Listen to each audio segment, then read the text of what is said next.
This podcast is sponsored by nobody.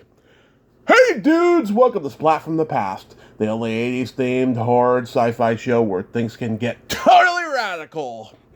Now today I will be welcoming a sci-fi zealot, and I am talking about Paul Sammon. Paul was so damn lucky to be on the set of so many classic sci-fi, fantasy slash horror genre movies. Oh my God, going all the way back to Silent Running when he was a PA on that movie.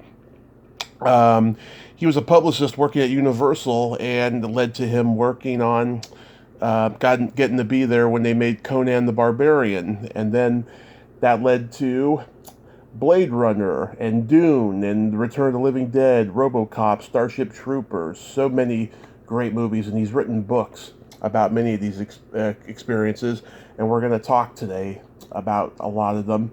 And Greg Gilbert talked to him a few months back and highly recommended him. They talked for like over 5 hours. We're not going to do 5 hours today, but we're going to have a great conversation nevertheless, celebrating the 40th anniversary of Blade Runner and Conan the Barbarian.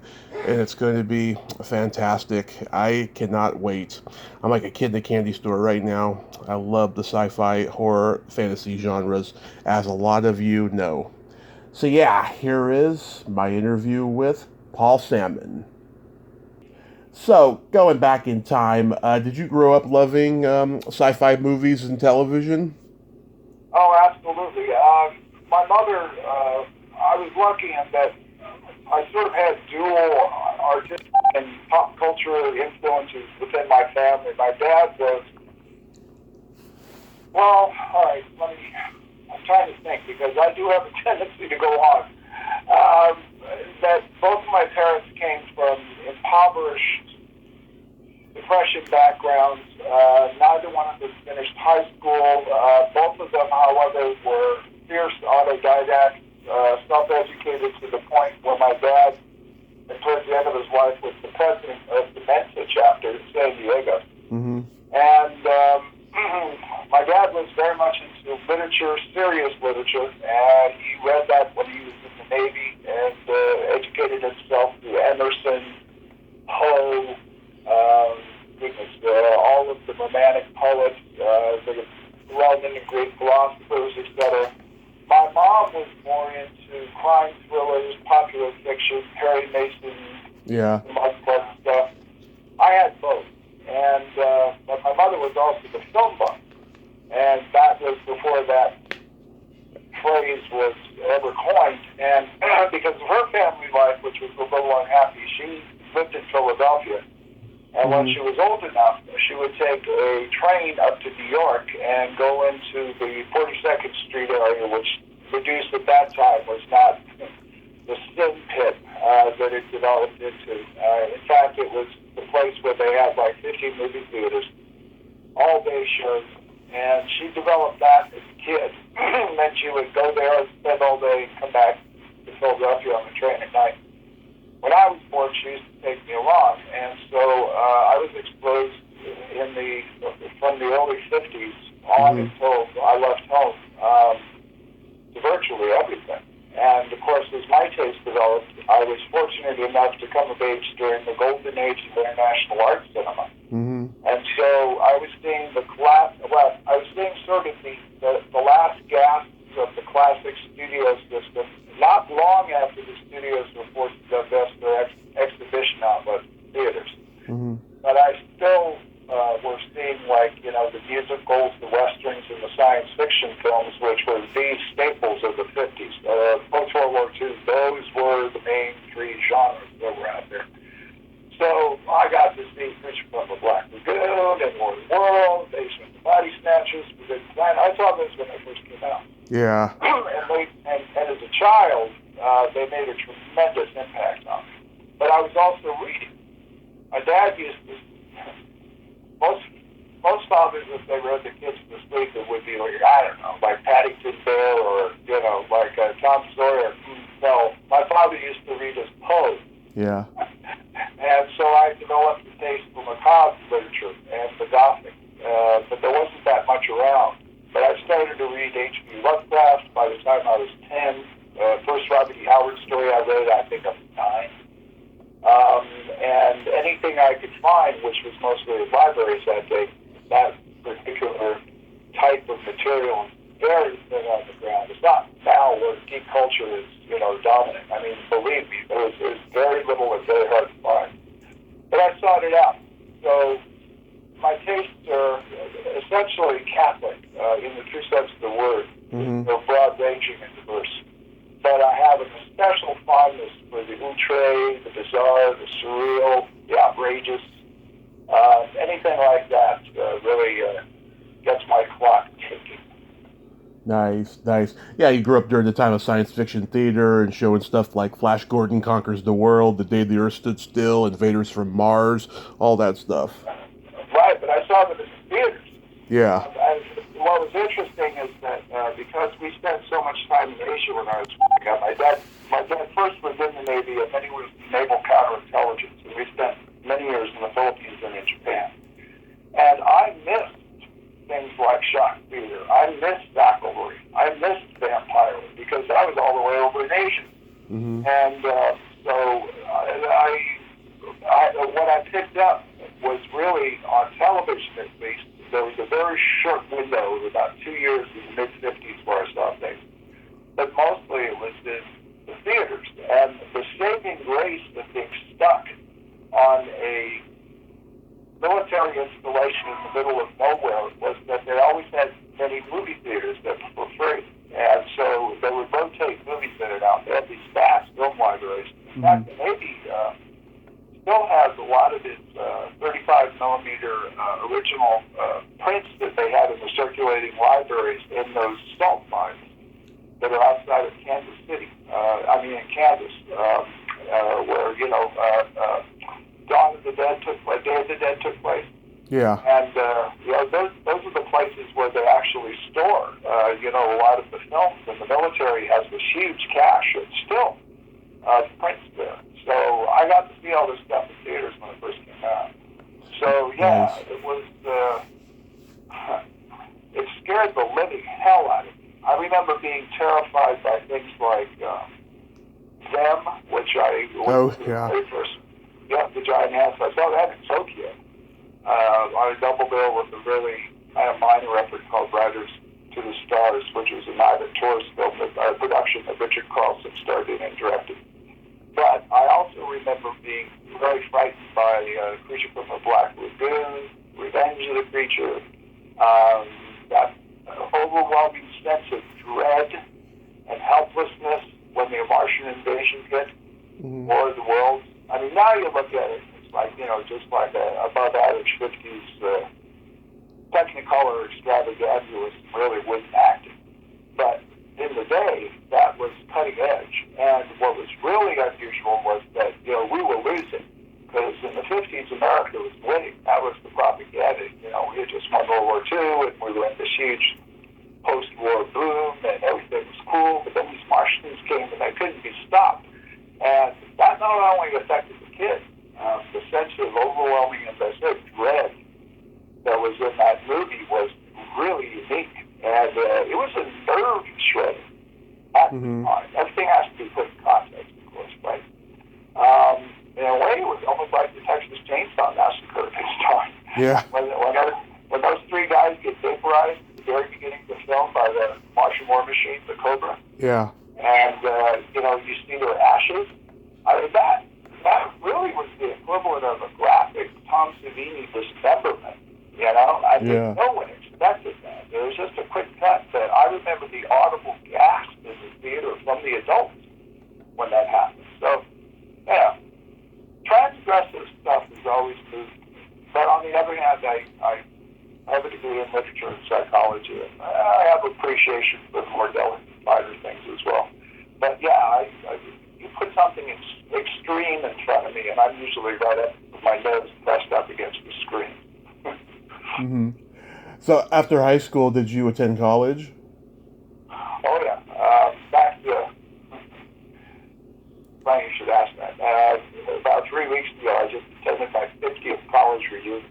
Nice. Down in San Diego. But actually, it was nice, and I went in with no expectations, a little bit of curiosity. I went to a private Catholic school. I was a good Catholic boy for years until they made the mistake of educating me. And all that went out the window. But when I was there from 68 to 72, University of San Diego, they segregated. They had a men's college and a women's college, and they would not allow you to,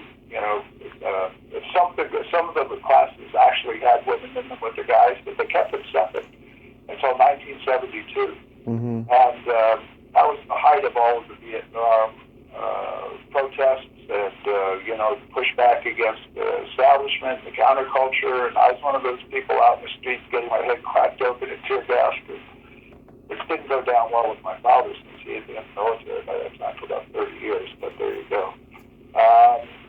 So this Catholic school was very conservative and very repressive, and there was a handful of us. There was a very small overall student population. And when I went back, it was hilarious because there were 14 of us from our graduating class that came back, and virtually half of them were all the rebels and the malcontents, the long hairs, of which I was one. And we all saw each other, and we all burst out laughing because we were the last people we thought would come back to something as traditional as a 50th reunion, Yeah. So that was fun. But yeah, college got me into. I didn't have a film school. It didn't have film classes.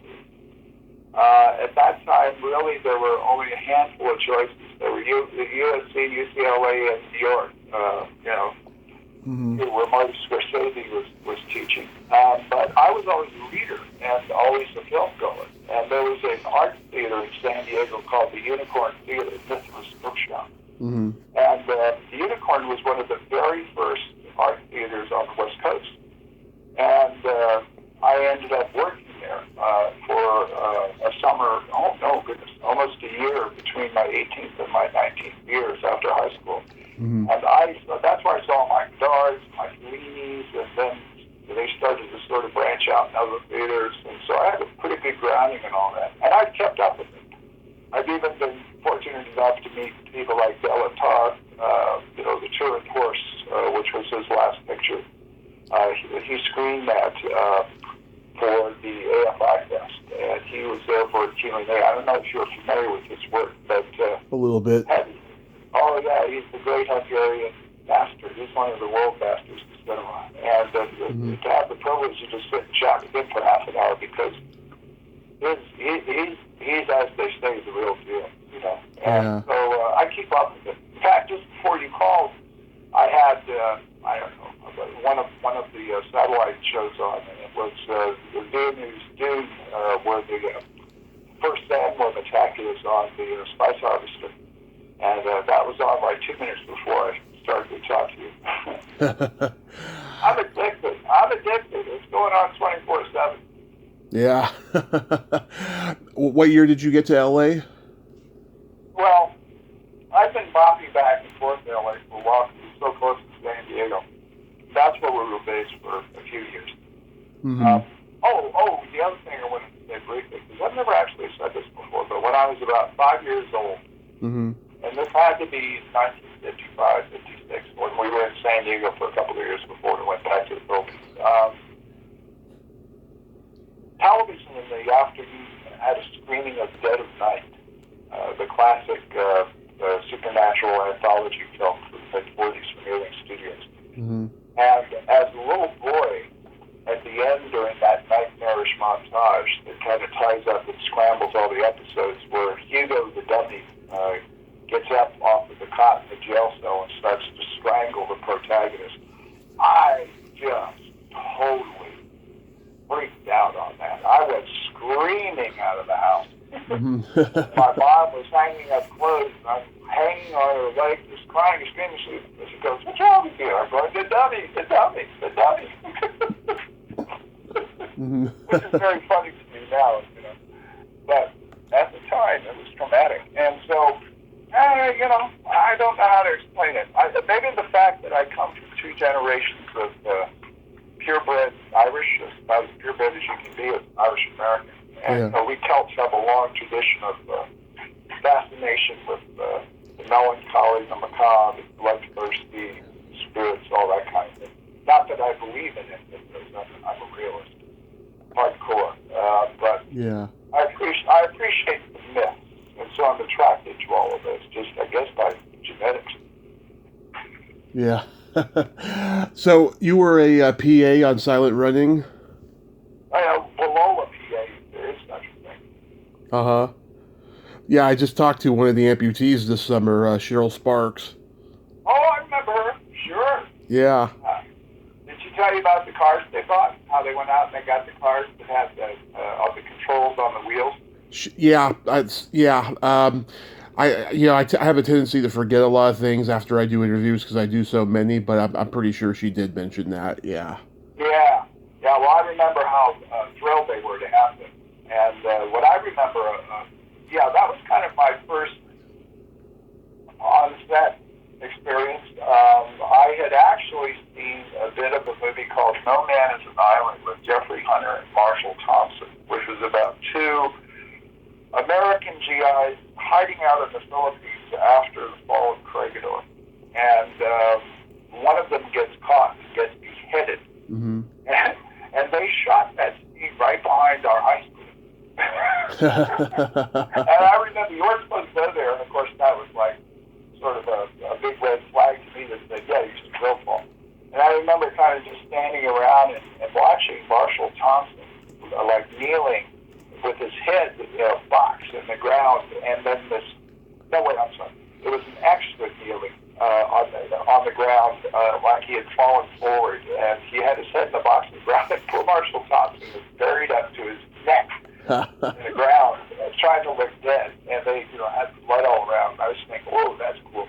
So that was really the first time I saw a film in action. But Douglas Trumbull came down, and also a producer who was quite well known at the time, David Wolpert. Yeah. To get talks.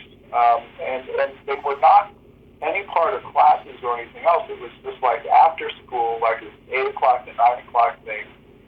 In a tiny little classroom, maybe 11, 12 people, because there wasn't the obsession with the visual arts, those kind of visual arts, or the mass of information that there is out there now. And so you really had to be hardcore to even know who these people were. And Wolpert told me, he goes, Doug Trump is going to come down here, and I'll mention your name to him because you seem to be pretty knowledgeable about this stuff. But I was just a reader, and I'd gone out to movies. And I said, well, that's very nice.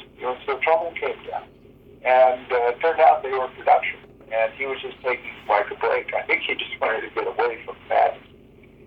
And he said, after the talk, I interviewed him. There used to be a magazine called Castle of Frankenstein. Mm-hmm. And I actually interviewed him for that. And it was my first published genre piece. So that would be 1970, 71. And anyway, he goes, yeah, we're shooting up at this aircraft carrier, and then we're going to go over to this forest set we have in this place. I think it was Throwback, small stage. And if you want to come on up, maybe we can find something for you to do. And I said, oh, yeah, sure. And so I ditched school Mm-hmm. and took a few days off and went up there. And, first thing I ended up doing was actually helping suit up Cheryl and a couple of the other guys who were playing Huey, Dewey, and Louie. And being very impressed by their stamina because, of course, they were bilateral amputees who were in those little robots, and they were walking on their hands. And, hey, man, this was like prehistoric times in terms of prosthetics and, mechanical suits. And so there was no cooling. There was like a vent they could see through, but you had to take the vent off and like blast them with a fan to cool them off, and it was hot. And I did that for a day or two and got to meet Bruce Dern, who, God damn it, I can't believe it. Like 40, 50 years later, he remembered me. Bruce Dern, I don't know if you've heard this, Bruce Dern has this photographic memory. He's famous. Yeah. Yeah, it's really true. And then he remembered that he and I worked on a movie called World Gone Wild with Adam Ant. Oh, yeah. Yeah. Kathy Stewart, she's a good friend of mine. Oh, yeah. I was down there. I took all these people down to Tucson where they were shooting. And Robert Parrish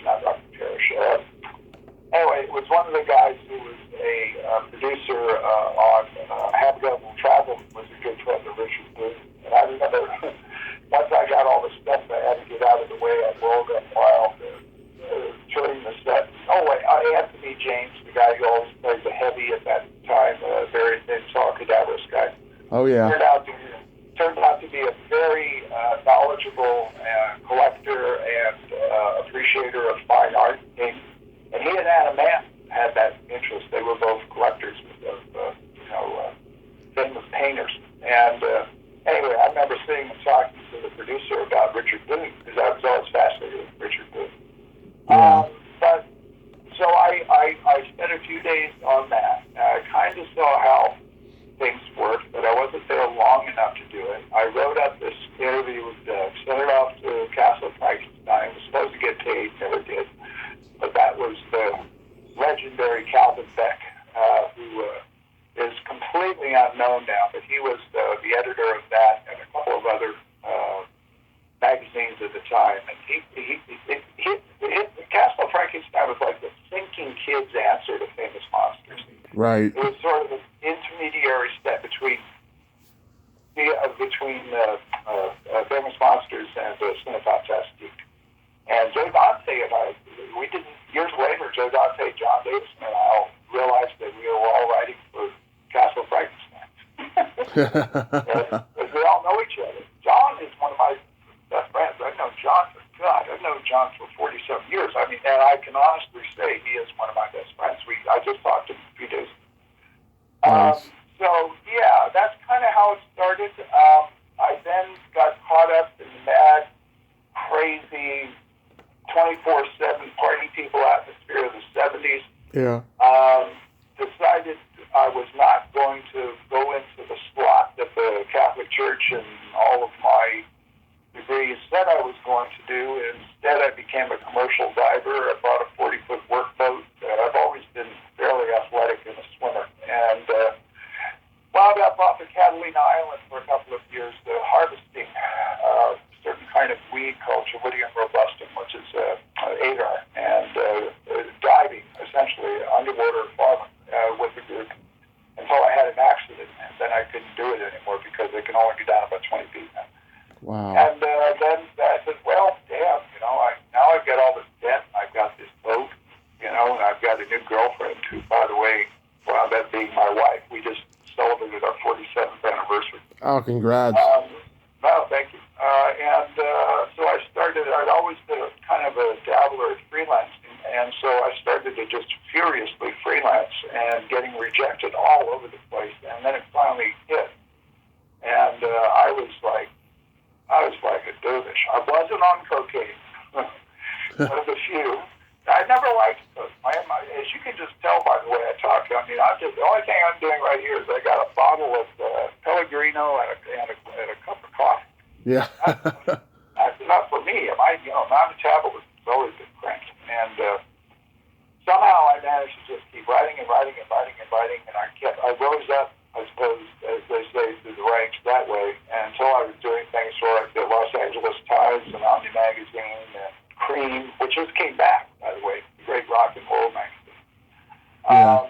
Rolling Stone, LA Times, New York Times. I did a little thing for the Atlantic. And then I was still visiting sets, and I was still kind of on the fringes, and then all of a sudden it all dovetailed when Disney asked me to be in their publicity department for the Black Hole, and that was in late 77. And then from 77 through 79, I was working with them, and also I wrote a double issue for CFQ on the Black Hole, which even while it was being made, I was down in the corner going, Jesus, this piece of shit, guys. And which they did not appreciate. And I was always pointing out all the scientific inaccuracies and the foolishness. And I mean, I have no argument with the technical mastery of that. Peter and Harrison Ellenshaw's mat work and the miniatures and, some of the effects of that are just gorgeous. But it's the classic example of, the beautiful ball that's hollow inside. And I just despise those two stupid robots, too, the big black hole. And you should have seen them on set. If you think they were grating and annoying on screen, you should. I mean, they had, the second AD and the first AD during the voices of the robots, and they never worked right. The wires were always getting stuck. It was horrible. But yeah, I'll throw you out something. At the end of the Black Hole,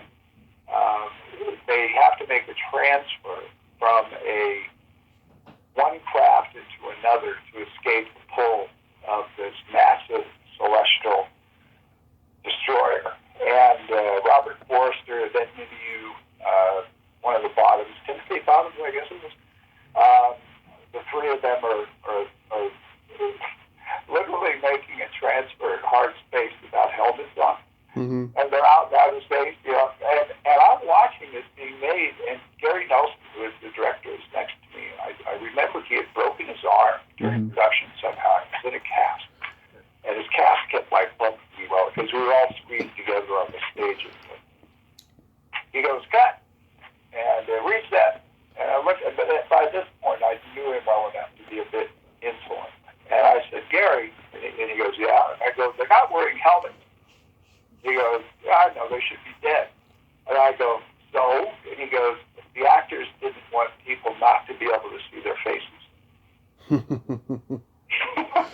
I don't know if you've heard that story before. No, it was a first for me. Yeah, and so, and it was an education for me. You learn as you go along. And I went, okay, and of course it was widely picked on when it came out. It was like, it's ridiculous, but yeah. There you went. So I wound up, I was already involved. In fact, I do tend to free-associate, so, as you see, but this all will lead somewhere. I got involved with the San Diego Comic-Con since I was down there, right from the beginning. It was pure fortune that I met people like Richard Alf and Mike Towery and Bob Storick and Barry Alfonso, Sheldorf, and all the people who were involved in putting it together, Ken Kruger. And I was kind of in sort of on the outside of that group, but I was older, and I was working other things, but I was always involved in them. And there's a book, have you seen it? See You in San Diego, The Oral History of Comic-Con Fandom and the Triumph of Geek Culture.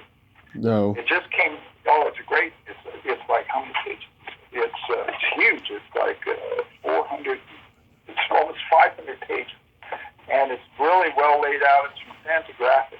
And it's an oral history of the entire origins of Comic-Con and how it all started in San Diego. And the people involved in feuds. I'm in it because I was one of the first people to be what they now call genre marketers, because I brought the Black Hole down to the con 78, I guess it was.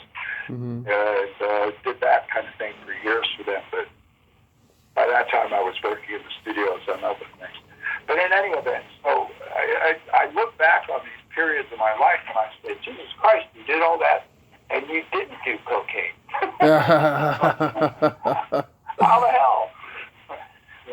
But yeah. it was enthusiasm, honestly, and joy. I was very fortunate in that, in the main, I was always able to work in, around, or for a project that I really believed in, or property like Dune, which I read at 65, or good God, Conan, the Barbarian. I read like I said earlier, I read my first Robert E. Howard story in 1959.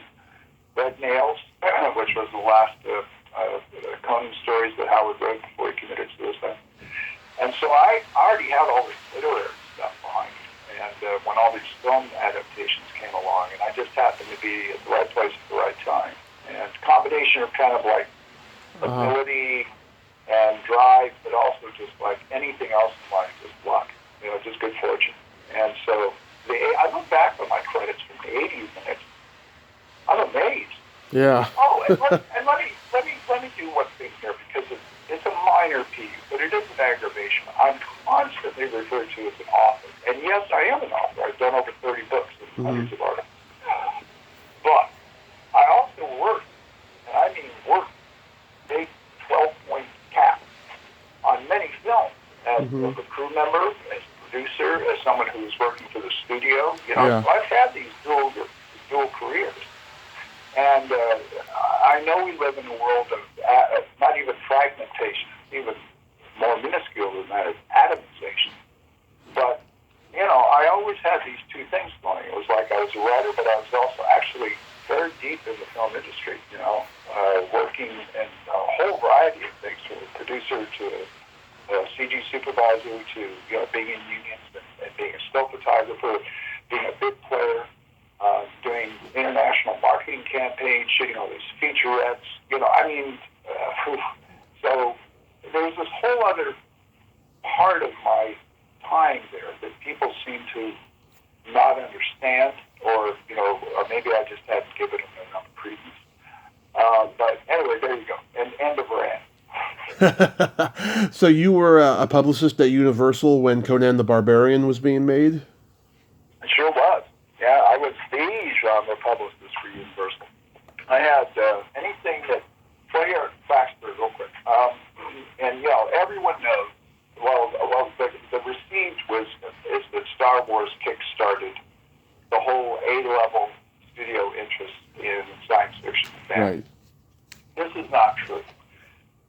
It's true up to a point, but you actually have to move back 10 years to the summer of 1968, in which you had Rosemary's Baby, you had Planet of the Apes, and you had 2001: A Space Odyssey, all come out within a very short period of time of each other. So you've got a satirical science fiction film, you've got a flat-out demonic, insemination movie, and then you've got this metaphysical, epic science fiction film. And those had I was there. I was 18 when those came out. Mm-hmm. And they were earth shakers. They hit the culture like you would not believe. No one being mass audiences, had seen something like this, where a studio put major resources and talent behind stuff that they normally had at the bottom of the triple bill. Mm-hmm. And so then The Godfather comes along and sets the template for the 1,000-theater release. And then Jaws comes and ups that, and then Star Wars and Close Encounters of Superman. So it's this thing that started rolling in the late 60s into the 70s. But studios being studios, they had just gone through this horrible contraction period where in the 60s they were literally falling apart. I mean, MGM was selling off the back lot, so forth and so on. And the 70s come along, and they hand the keys to the kingdom over to these, what they call the new Hollywood directors, like Scorsese and, Terrence Malick and, De Palma and all those people. Because Easy Rider made all this money in '69, this low-budget, long-hair movie about bikers who are cocaine dealers. And they thought, there it is, the youth culture thing. So they all went that direction. But science fiction, fantasy, and horror were still the ugly stepchildren of the industry. Right. And when I came in 77 and 78, I mean, really, and having an office at Disney and all that kind of stuff. I went into Ron Miller. Ron Miller was the guy who was the interim president of Disney after Walt Disney died. Ron Miller was his son-in-law. This is before, Michael Ovitz and all those people took over. And I walked in, and he goes, "Who are you?" And I said, "Well, you actually hired me." And I said, "I just thought I really should make my presence known because I'm not being utilized." And he goes, "What do you mean?" I go, "Well," I said, "I'm a fan." And at that time, when you said a fan, no one knew what you were talking about. Yeah. And he said, "What do you mean by that?" So I started to reel off all of these things that I knew Disney had done. And I said, Darby O'Gill on the Little People when the door opens up and the Banshee's there. Yeah. Shots of all time. And talking about dropping acid and going to see the re-release of Fantasia with all my friends. Yeah. And, he's kind of like, who is this nut I've got in my office? Then I said something to him. I said, "You know what?" I said, I'm kind of working on helping publicize Black Hole. And he goes, "Yeah." And I go, "I know what you guys are doing." He goes, "What do you mean you know what we're doing?" I said, You're remaking 20,000 Leagues Under the Sea in outer space." Mm-hmm. And there was this long pause, and he smiled. He goes, "You're the first person that caught on to that." I mean, I'm sure I wasn't the first. He was being polite, Mm-hmm. But I got it. And from that moment, I guess that established my credentials in a sense. And I said, "Look, there's all these conventions that you don't know anything about. Conventions are booming. They started to really expand in the 70s nationwide. Yep. There are not only comic conventions, there's science fiction conventions, there's horror conventions, there's what we now call cosplay conventions. There's, you name it, there's a convention." And I said, "There's this whole vast audience that is your base, and you need to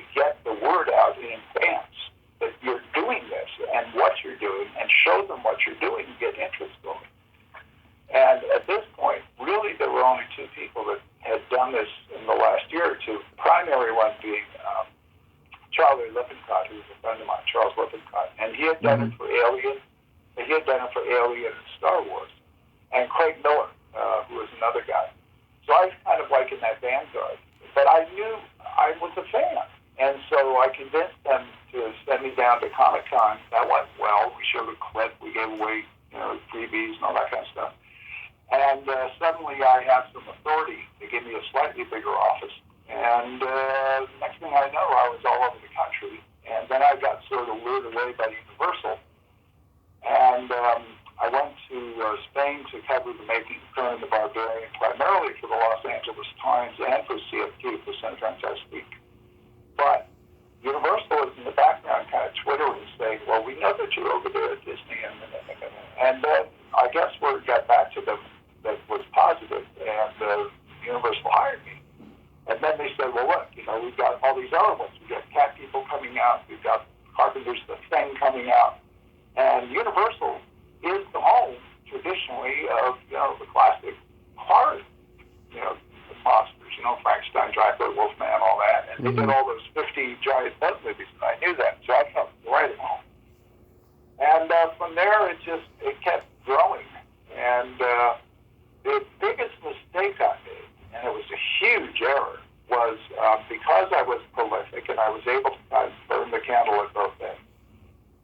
This is the same period where I'm working during the day at Universal, and then in the evening, hanging out my coat and tie, putting on a ratty T-shirt, crappy jeans, driving over the hill, as they said, over to the Burbank Studios or Warner Brothers, and watching them shoot Blade Runner every night. At the same time when I'm, getting all that, I'm just riding like a dog, but I'm trying to keep them separate. I'm trying to keep my critical objectivity apart from my participation within the industry, and it was impossible. After a while, it's like the old biblical injunction about man cannot serve two masters, and I realized I was going to have to make a decision, and I got very burned by CFQ in a political thing during the making of Dune, which I did double issue for them, cover story. And after that, I sort of just washed my hands and I said, look, you got to concentrate on the industry side of it. I still kept writing, right? But I was doing other things, more fiction, things that really didn't spill over into the entertainment industry. So it was really a fascinating period, mainly because the studios hadn't a fucking clue. They did not understand the audience. They didn't understand the enthusiasm in the background and the criticism people would have of, those who, for instance, when David Lynch was announced to do Dune, there was an outcry of many fans saying, how can this guy who's just done the Eraserhead yell, he's going to do Dune, this magnum opus, this revered masterpiece by Frank Herbert.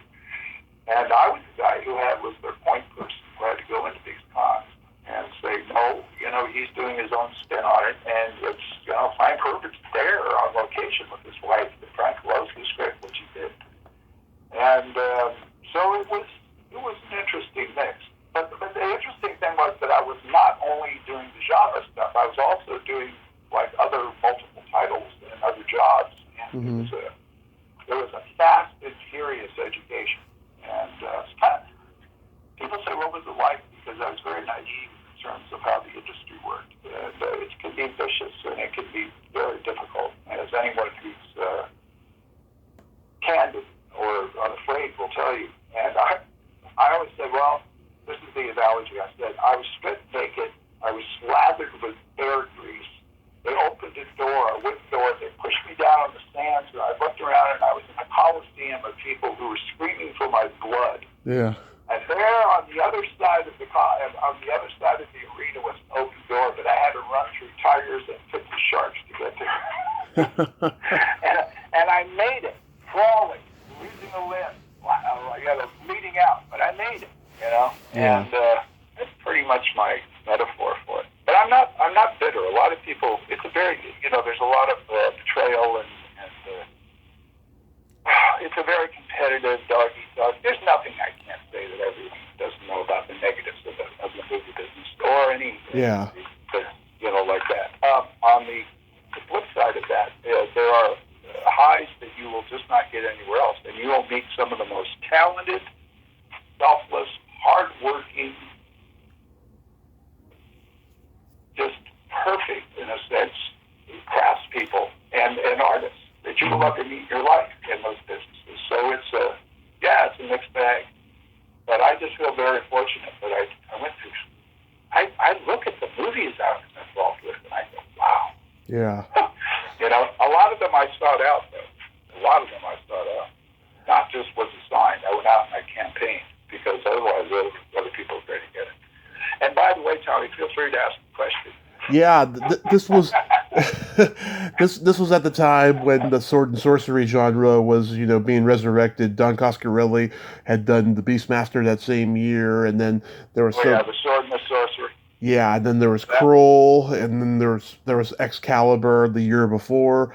Yeah, and it was starting to come back, And do you have any memories of the fight sequences? Of Conan? Of Conan, yeah. Oh, God, yeah. I was there. I was watching them beat on each other. I was on both. I was Conan the Destroyer and Conan the Barbarian. And Conan the Barbarian, I think the reason why it's the superior film is because as much as it is possible in a group effort, like making a motion picture or a TV show, Conan was really an auteur film that mixed the sensibilities of Oliver Stone, who did the first draft of the script, and then John Milius, who had a very strong artistic personality. And Milius is kind of like, to a certain extent, right, being looked on as sort of like this macho blowhard.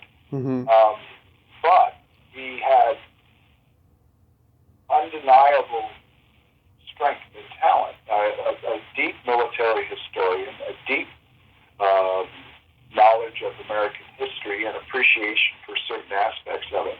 Almost a world-class heat sugar, by the way. He probably could have gotten to the Olympics. He was that good.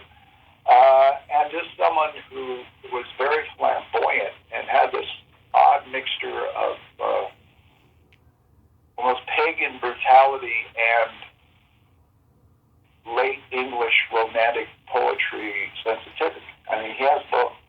And so when it got down to the nitty-gritty on these films, Arnold was very helpful in casting the first film, because he was able to tap into that worldwide circuit of, these called bodybuilders back then. Yeah. Like strength athlete,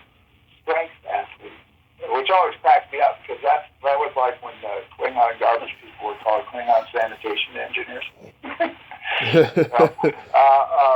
I'm a student of language, though. I'm always, it mutates, and it's going to mutate on its own anyway. So, and I love that, because it means the language is alive. But sometimes it gets in kind of amusing byways. Anyway, they had a guy named Terry Leonard, who was the second unit director and stunt coordinator. And Terry is a legend within the business. And Milius kept pushing the physicality and the brutality of it. So Arnold and Sandal Bergman, we were very good friends, by the way, for a while, and then she sort of dropped out of the business. And Kiyoshi Yamazaki, who was the sword master, was the guy who took Arnold and Sandal and Jerry Lopez to his dojo down in Orange County, and taught them the use of the sword. And he was a master of the katana, which of course is the classic samurai sword. But Milius wanted each of the characters to have their own distinct weapon. So you had a tulwar in there, you had a broadsword, so each one of them had separate weapons. And so they spent months in training, days on end, learning how to handle those swords. And they, of course, had the hero props, which were essentially, some of them were actual steel, but the majority of the ones that they used were, at the time, something that was considered cutting edge, and it was carbon fiberglass, which had carbon embedded in it, like long, stringy bits, and it made the fiberglass like super hard, and so they could smack each sword together with these things. And lots of decapitations. There's a scene in Conan where you don't really see what happens, but you do see Valeria Sandal cut off the head of one of the orgy chamber guards. But what you don't see is and it's in the frame, but it goes by so fast, she picks the head up and she uses it to knock another guy out. Yeah. And I remember just watching that and just being thrilled because I thought, oh man, that's what I imagined all those Conan stories were going to look like. But all of that came from Ilium, and blood bags everywhere. In fact, in the last battle between Rexor, who was Ben Davis and the guy who used to be a football player, and Arnold at the Mounds, when Arnold finally does the coup de grace, and you see those blood bags spurt up in front of the camera, they actually trimmed that because there was much more blood that came up. And the censors kept saying, you're going to get an X for this, and an X for that, and an X for this. And Milius did the thing that many directors do when they're trying to get away with something. They film something that's so extreme, they know it's going to get cut and be noticed. And in Milius's cases, one of these moments was the raid on the Sumerian village at the beginning when Conan's a boy, and the raiders come in, the Veneer raiders. And this is a horrible thing, but Milius had a baby impaled on a pole, waving around in the foreground, right? Yeah. And everyone goes, you can't get away with that. He goes, smiling, he goes, no, because he wanted to get this other stuff in, right? Yeah. And one of the things they cut, which I was surprised they did, because it was actually, I don't know why they cut it, maybe just John didn't like it, but when Conan's mom is decapitated by Paul Sammon, James Earl Jones, there was a cutaway to her head in the snow, and it was a cable-controlled head with the tongue coming out and the eyes moving slowly, closing while blood poured out. And they shot that. It was right, I was standing right next to the camera when they shot that. Mm-hmm. And I don't know why they didn't use it. That might have been one of the things that he was using as bait, you know? Yeah. But the fights and the brutality, what was funny was, well, not funny, because it's a serious subject, but there is a comical undertone to it, was that when Conan was first released, there was a hue and cry about the mistreatment of the horses on the films. Because there's an old trick that the Westerns used to use here in the United States called toe tappers. And that's a wire that trips a horse, right, in gallop. And that's how in the old Indian attacks and then the old Westerns, the horse go down. And it's a toe tapper. It's just a wire that you can't see. But the problem is it will injure the horse. So that became outlawed in the United States around the time that Conan was being filmed. But they shot that in Spain, and Spain didn't care what you did. So when Conan came out, there was a backlash from the ASPCA saying, look at all these animals that were hurt. And having been there were very few animals that were injured on that film. The funny thing was, it was the people that got injured. The last day of shooting down in Almeria, when they were doing the Battle of the Mounds, I was with Robin Love and Ron Cobb, Robin being Ron's wife, the production designer and his wife. And we were watching all of the stunt guys get on this private little prop plane to get up back to Madrid. They were all on crutches. They had bandages around their heads. Their arms were broken. And it was like this procession of war-wounded people. And it was just, and it went on. There must have been like 15 or 20 of these guys.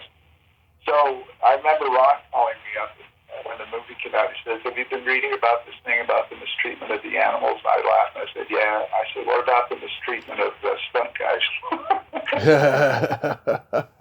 So it was, and then of course I was there when Sandal got up their accident where her finger almost got chopped off. And that was just during a rehearsal. Another thing you can stick in there is that Terry Leonard, the guy who was the stunt coordinator and the second unit director, he was the same guy when Arnold and Jerry and Sandal climbed the Tower of Serpents. And there's a guy at the top, acolyte with the white robe, and I think it's Jerry that wraps a rope around his neck and kicks him down the well, and he falls down upside down. That was Terry Leonard. And that was a stunt that went bad. Terry, the the momentum of his body slammed him up against the side of that set, and that set was concrete, and just really did a number on his bones. And Terry, like within 2 hours, was in a wheelchair directing. Wow. And yeah, Sandal got cut, and during a rehearsal, the sword she was rehearsing with didn't have a hand guard on it. Wow. So the guy she was parrying with, his sword slid down and got in between her fingers and sliced and went down into the meat of her palm. And they had to rush her to a hospital and get her stitched up, shot full of Novocaine. But you know what? She was like 2 hours. She was back on set and working. And they put makeup on it and kept the camera away from it. And she was in pain, but she didn't complain and just kept working, Mm-hmm. And I was right there when that happened. And I remember feeling bad because just about maybe an hour before that happened, when I had just been introduced to her, and she's in full makeup. And I said, well, I want to shake your hand because we'll get makeup on it. And we did a pinky shake. Mm-hmm. And it turned out that was the same finger that almost got cut off. So it was weird. Wow. So, one of those things you remember. Yeah.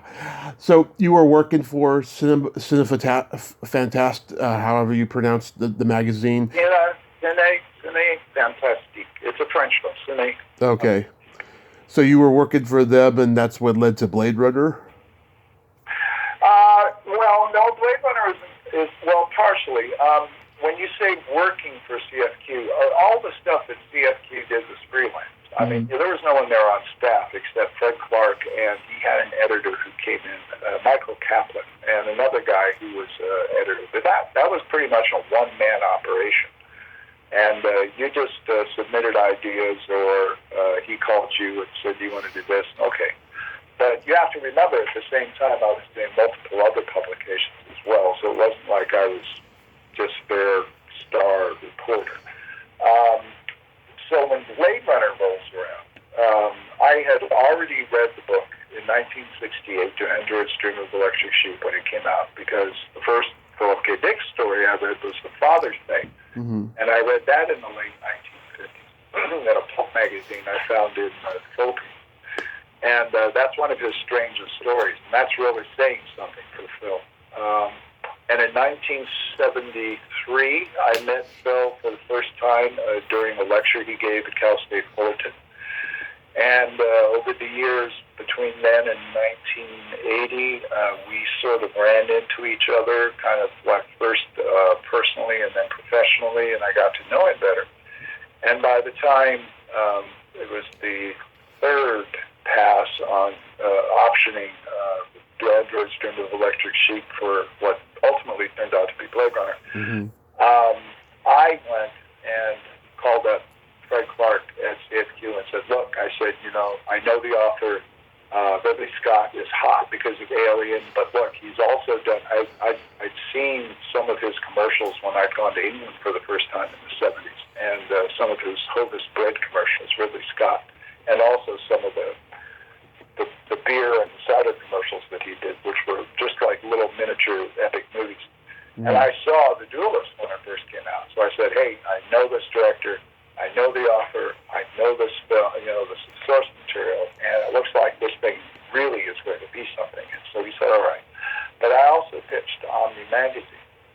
And Omni was the it was a sister publication to Bob Guccioni's Penthouse. But instead of having, pubic hair, it had black holes. Oh, wait a minute, that's bad. What a terrible thing I just said. Scratch that. An inadvertent, ugly pun, folks. It was a science magazine that also had the best quality science fiction. Ellen Datlow, who's now, of course, a really famous horror anthologist, she was the fiction editor there along with Ben Bova. Hard science fiction writer. Anyway, so I was going to do reports from the field on the making of Blade Runner. But as I was working at Universal at the same time, I had to really figure out how to maximize my time on this. And so, since the studios were so close to each other, went into the producer, Michael Dealey, and got a meeting, and he didn't know who the hell I was. And I came in with a satchel. By that time, I'd done a fair amount of work in writing. And he said, "Who are you?" And I upended the satchel, and all these magazines that were my cover stories poured out. I said, "That's me." And he goes, "Oh." And he says, "Well, what do you want to do?" And I said, "Well, and this is the honest truth." I said, when I was driving over here, I thought, you know what? I don't think I've ever read too many, except for Lillian Hellman's book on making of the Red Badge of Courage, which is called Picture. Not Lillian Hellman, Lillian Ross. On John Huston's The Red Badge of Courage was in the early 50s. I had never read anything about someone who's the objective observer from the beginning script stages all the way to the premiere of the film. That's what I'd like to do with Blade Runner. And he looks at me and goes, "So you're asking for total access all the time?" And I went, "Yep."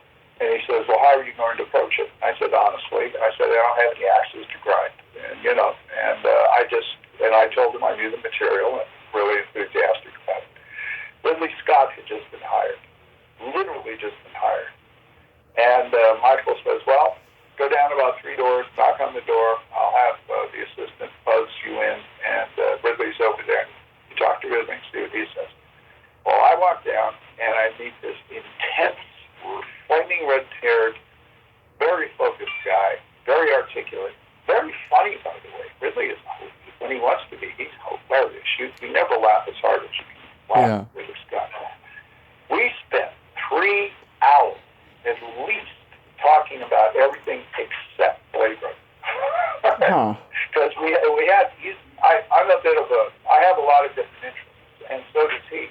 And, we were talking about everything from optics and what you would think, like photography and cinematography and editing and film, but we were also talking about, politics and culture and geographical boundaries and, a bit of science here and there, hard science, soft science. And it just went on, And he's a buff. He's a movie buff.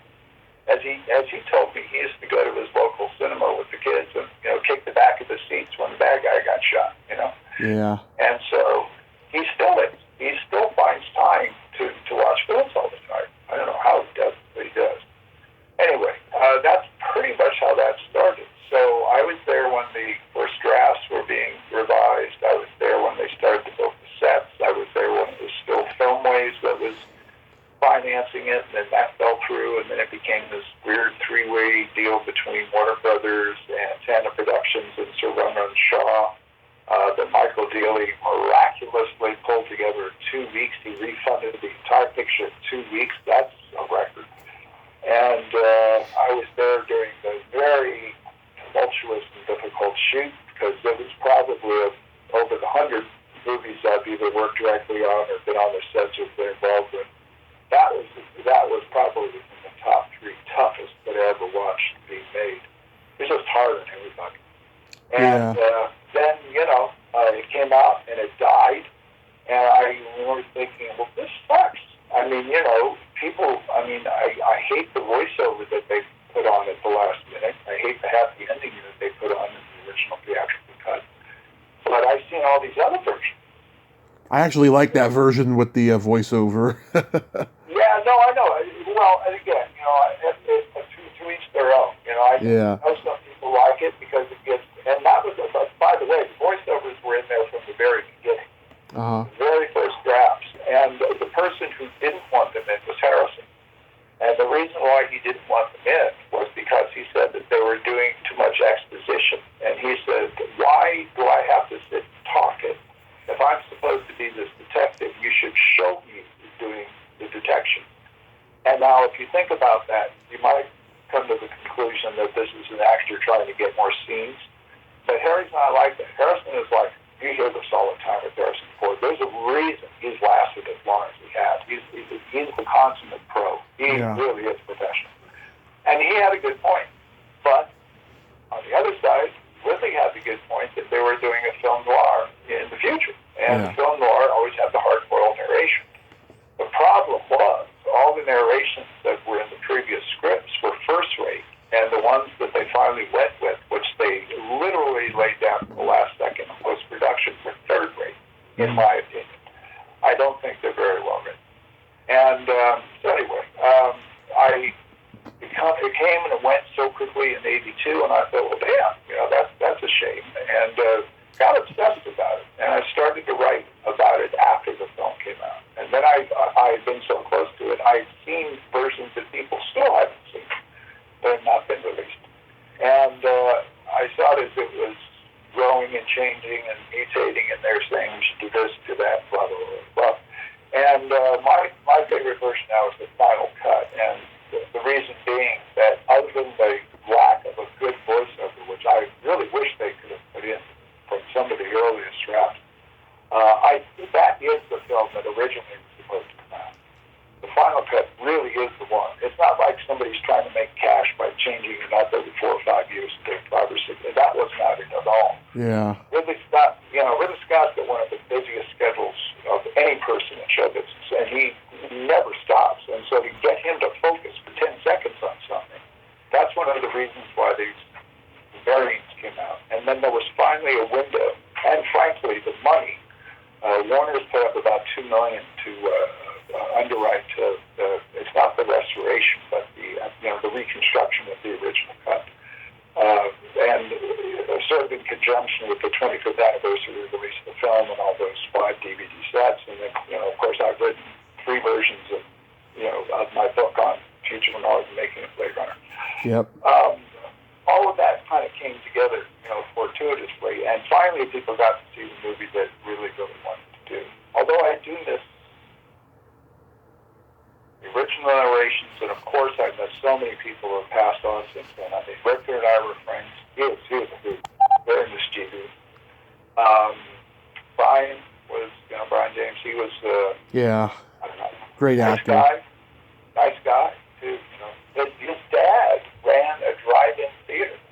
And Brian used to be in the projections and swapping out the 35 millimeter reels. He was a projectionist when he was a kid. That's how deep in the film he was. And, and Larry Paul we've lost, and of course Vangelis, huge loss there for many reasons. And death comes to us all. We're all on the same conveyor belt. Some of us fall off sooner than others, but it's always a bit melancholy, which of course fits in with the thematic punch of Blade Runner, because Blade Runner is it's not a musical. Yeah. So anyway, so I've had this lifelong attachment with Blade Runner, which is odd because I've written over 30 books, and as I said, I've worked on over 100 films. And depends on where you are. I'm known as Mr. RoboCop in some places because I worked on both of those. Wrote extensively Mr. Dune, David Lynch's Dune, and others. I worked on Remo Williams, for God's sakes, with Guy Hamilton and Fred Ward, and worked on FX with Brian Brown, which is a great film. That is a great movie. Yeah, that was fun. Watching that come together. Oh, I worked on Manhunter with Michael Mann. Mm-hmm. The first Hannibal Lecter appearance. Yes, indeed. The one where Michael Mann either fired or people just half the crew just walked off because he was so difficult. Wow. He's never been known as an easy director. But on the other hand, I've been fortunate enough to work with people like David Cronenberg, or at least to know them, who are the antithesis of that. They're gentle directors. And right. David runs a cool set. David Lynch. Oh, yeah. Oh, yeah. And that, remember I said 3? There were about 3 films I'd seen all this time that were difficult.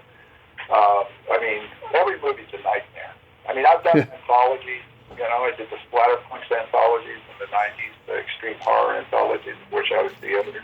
Yeah. Also the guy who first published Bubba Hotep by Joe Dale, in my anthology, The King is Dead, which is this anthology of dead Elvis stories. Yep. But Dune was, it was hard on David because David was not allowed to have final cut, but he was compromising himself. And the second time I was down in Mexico City with him, I'm riding with him in a car out somewhere, and how are you today? And he goes, I'm standing standing at the head of the sellout line. I remember thinking, whoa, that's an interesting statement to make this early in a production, you know. I mean, he loved, Dave was interesting. He liked all the people he was working with. He loved the crew. He loved the cast. He even liked Raphael and Dina. But he was just in torment because he could not make his film, you know. Yeah. So it's interesting. I may write a book about that someday, by the way. Yeah, that would be good. Yeah, Well, yeah. I mean, earlier this year, I talked to Kevin Thompson, who was the teddy bear dwarf in Blade Runner, and he's a great guy. Yeah. I've met Joanna Cassidy, great lady. Oh yeah. And Yeah. my friend Stacey Nelkin was originally cast as Pris, but for whatever reason, Daryl Hannah got the role instead. I remember I briefly met Stacey, and the first thing I said to her was, "Oh, the star of Halloween 3."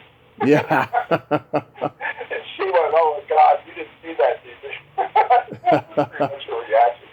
I like Halloween 3. I'm one of the ones who, you know. Yeah. I don't care if Michael Myers. And I was kind of glad that they went and tried to expand the universe, but they ruined. I've read the original screenplay that Tom Neal did. I never called him Nigel, but his real name is Tom. Did on that, and it was very much like the Quatermass movie. Yeah. This really, really rough, druidic horror, and it got all scrambled. You know, bits and pieces of it in there. But I was also lucky enough to work with Dan O'Herlihy on 2 RoboCop pictures. And oh yeah. Some of the talks we had. Oh, you know, that guy worked with everybody. Oh yeah. You know? And you know, one of the famed Irish actors, and you know, Orson Welles stories, John Huston stories, and Louis Buñuel stories. And, you know, I mean, just amazing. So anyway, I guess the point was that at this point in my life, I'm trying to at least let people know who care. Because let's face it, I'm just another voice from the, you know, I'm just another drop, another audio drop in the vast sonic sea of podcasts. Yeah. Okay? I get it. You know, believe me, I have no inflated, you know, vision of myself. But I am a stickler for the details and getting it right. And I look back sometimes and I'm, Jesus, you know, like, look at all these things you worked on and all these other things you did that no one ever asked you about. My hardcore horror is my favorite genre. It isn't science fiction. Yeah. No one ever asked me about horror. and that drives me crazy. Guys, I worked on Return of the Living Dead. I worked on Evil Dead. Yeah. I want to talk about Return of the Living Dead. It's a personal one for me because not only is it a childhood favorite of mine, but I've been so lucky to interview and get to know most of the cast, for better or for worse, over the years. Oh, yeah. Oh, I love Clue. I'm sorry he's gone. Clue was a hoot. Yeah, I never got to meet Clue. Did you get to meet him? I never got to meet Clue, no. Oh, I'm sorry. You really would have loved him. He was very unpretentious and just in a sense, a real goofball. And he would push. Bill Stout, the production designer, I and Jimmy Karen and a couple of other people from Return of the Living Dead did a screening at the New Beverly Theater. And as you probably know, I not only do a lot of podcasts, but I do a lot of personal appearances where I get, you know, cast and crew people together, and, you know, I'm the moderator, blah, blah, blah, because I worked on the pictures. Yeah. We did one of those for Return of the Living Dead, and somebody asked Clue a question, well, what was it like, you know, as your character? And Clue, like, smiles, and he goes, well, there's these 2 astronauts. And everyone goes, what's that?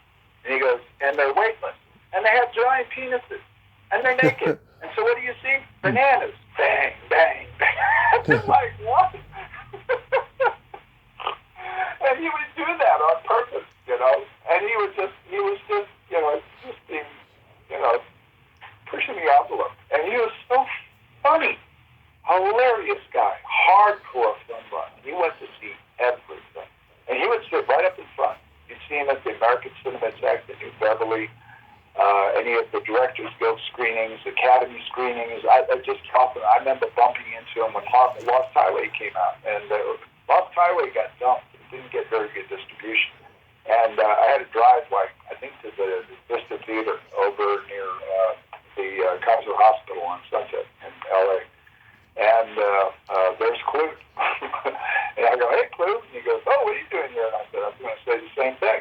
And we watched Lost Highway and argued about it afterwards. And so I don't know. But horror struck me at an early age, probably because of that damn dummy from Dead of Night. But also, I read The Rats in the Walls, the Dunwich Horror, when I was a kid, and, started to pick up what I could in terms of the classic anthologies that were then extant. Loved Algernon Blackwood's The Willows, which is still one of the finest metaphysical horror novels I've ever written. That damn thing. I'm surprised no one's adapted that, but it's difficult. That's a difficult one, The Willows. And also, of course, all the other people. I mean, I collected Arkham House books when I was a kid. I found a bookstore that had old weird tales, icy mysteries. I had, they were a quarter. And, I would spend my quarters like mad. I had all these mags for a long time. And I still have maybe, 100 Arkham House books pristine. But then I went out and I met, all my idols. I met Robert Bloch and George Sturgeon and Richard Matheson and Harlan Ellison and I were good friends. I even edited Harlan. I got a short story from him called The Pale Silver Dollar of the Moon Pays Its Way and Makes Change for my Dead Elvis anthology. I had no problems with him on that, People said to me, they said, you edited Harlan Ellison? I said, yeah. They said, how did you do that? I said, well, I called him up. I said, hey, Harlan, it's Paul, do you want to do something? He said, sure. 2 weeks later, I had a story, and I paid him, and that was it. And Harlan could, as everyone knows, Harlan could be a bit fiery. And we had our ups and downs, but I loved Harlan. Harlan was his own worst enemy in a way, though. It's unfortunate how his final years played out. But anyway, Return of the Living Dead, very, very difficult production. Probably. You've heard all the stories. Yeah, this movie has a weird dark aura around it because some people told me it was a pleasant experience. Others told me they couldn't stand Dan O'Banion. But did you get to see both sides of that coin? Oh yeah, I mean, you have to understand because I came into it as a guy who was working at Orion Studios, so I'm kind of considered, except for Bill Stout, who knew me. Bill Stout, you know William Stout, right? Yeah, I know Bill. I've interviewed him.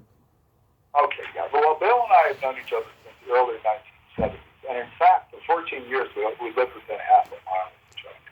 And we go to conventions now. We go Tales from Hollywood. And we do these late night things where he and I sit in front of audiences and tell stories that the lawyers don't want us to tell.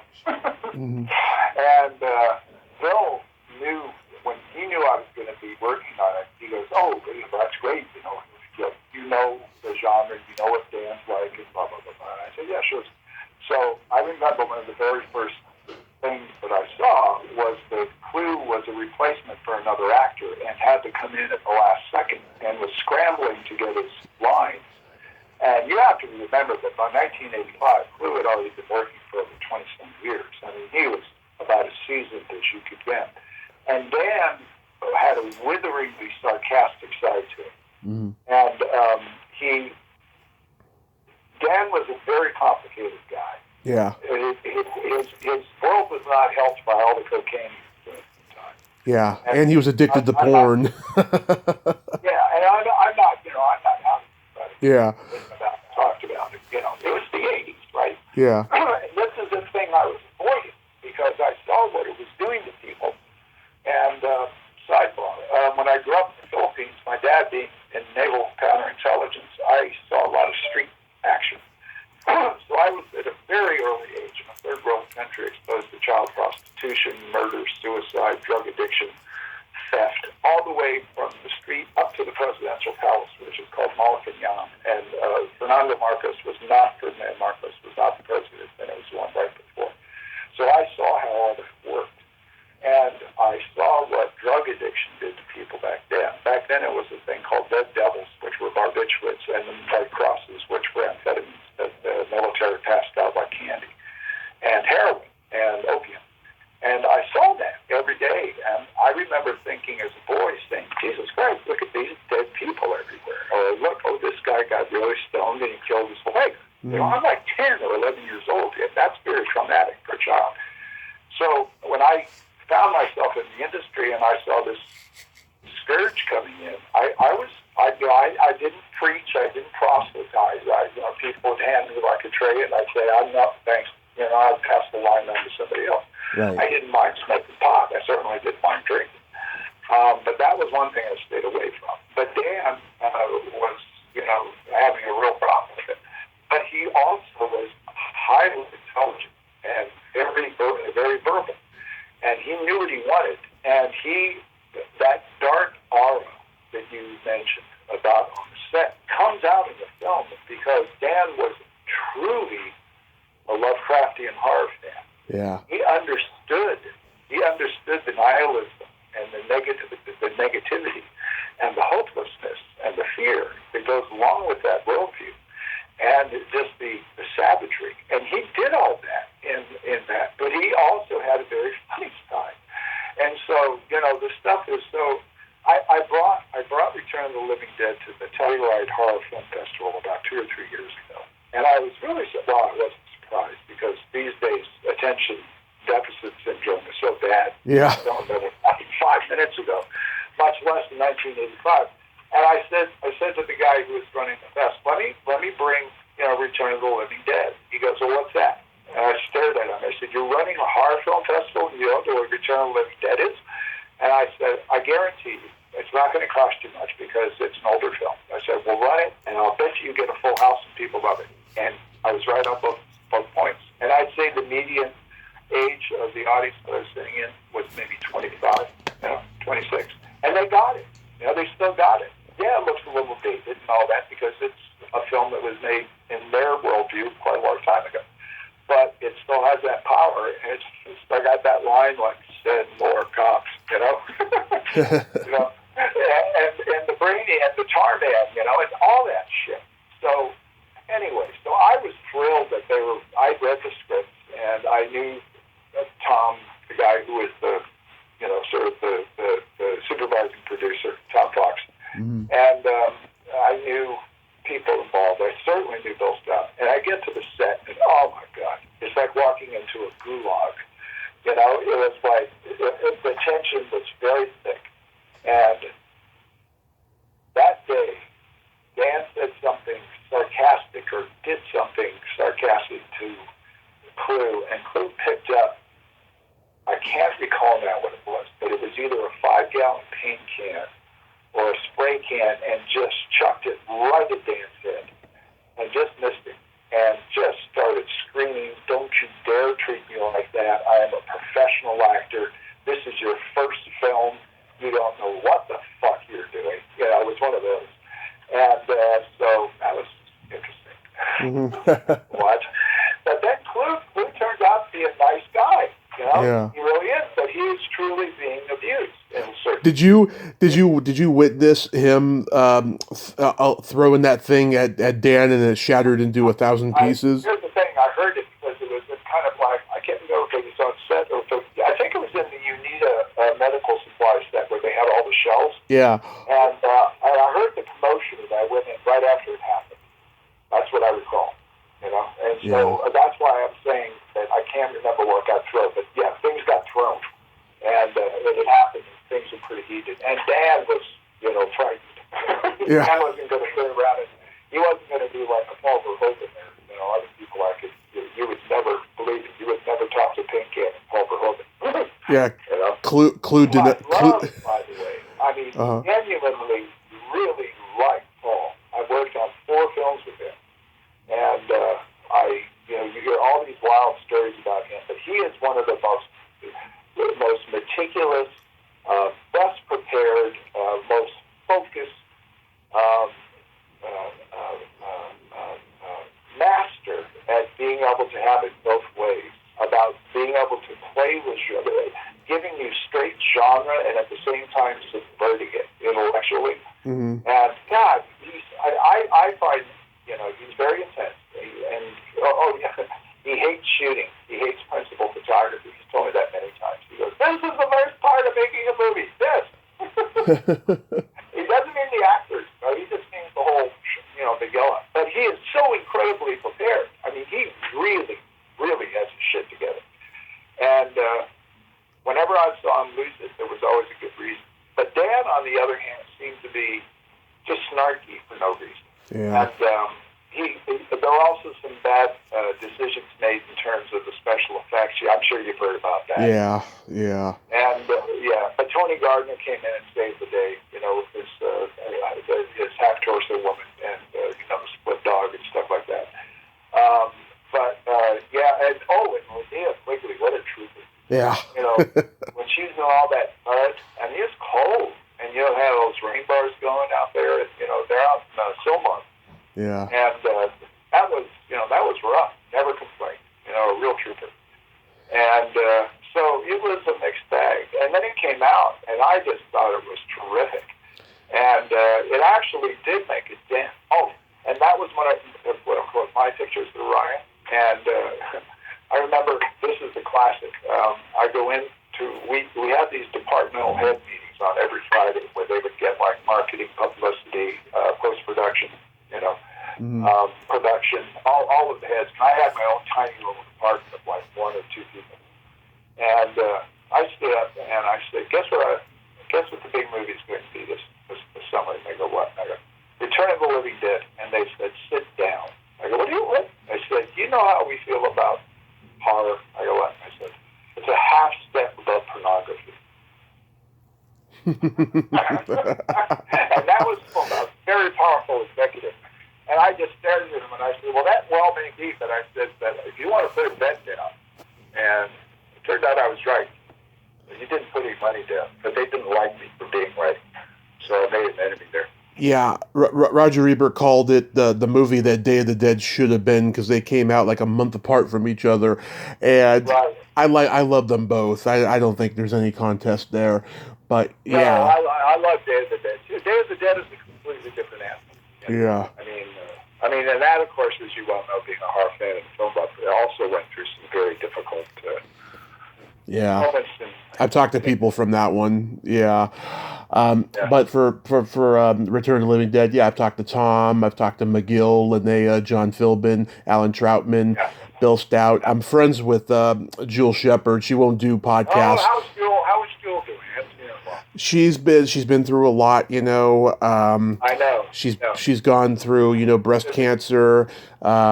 She, her and Beverly Randolph had a huge feud 6 years ago, and Jewel's like persona non grata from a lot of conventions because the manager that they had was a toxic asshole, and he's still out there. And he and I are enemies for a multitude of reasons, including my friendship with Jewel.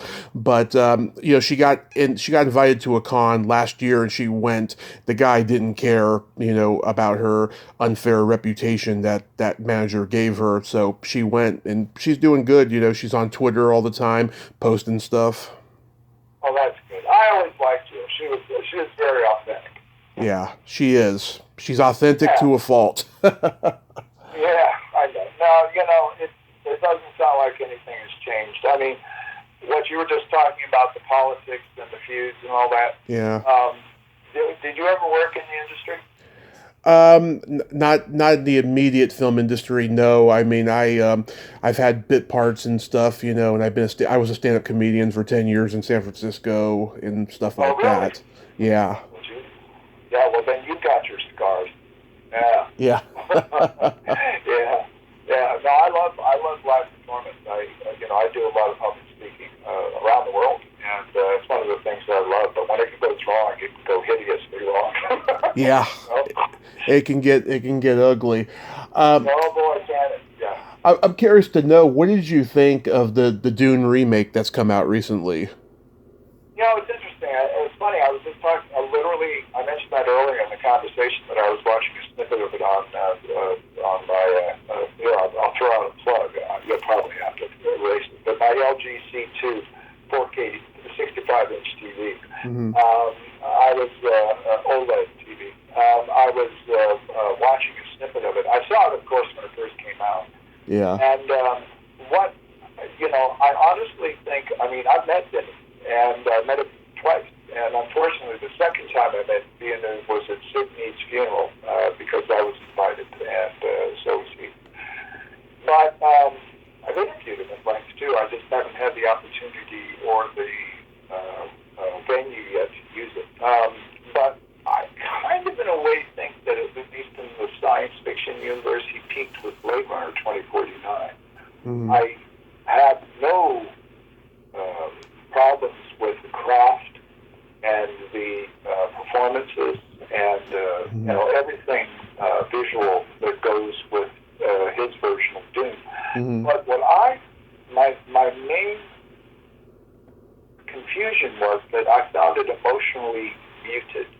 I like when Duke Leto is killed, that should be a major, hit, and it was kind of like shuffled over, and the whole film to me just seems quiet, emotionally quiet. Yeah. And I get it because he's going for this realistic approach that, a hyper-real, almost a near documentary approach, in this fantastic subject matter.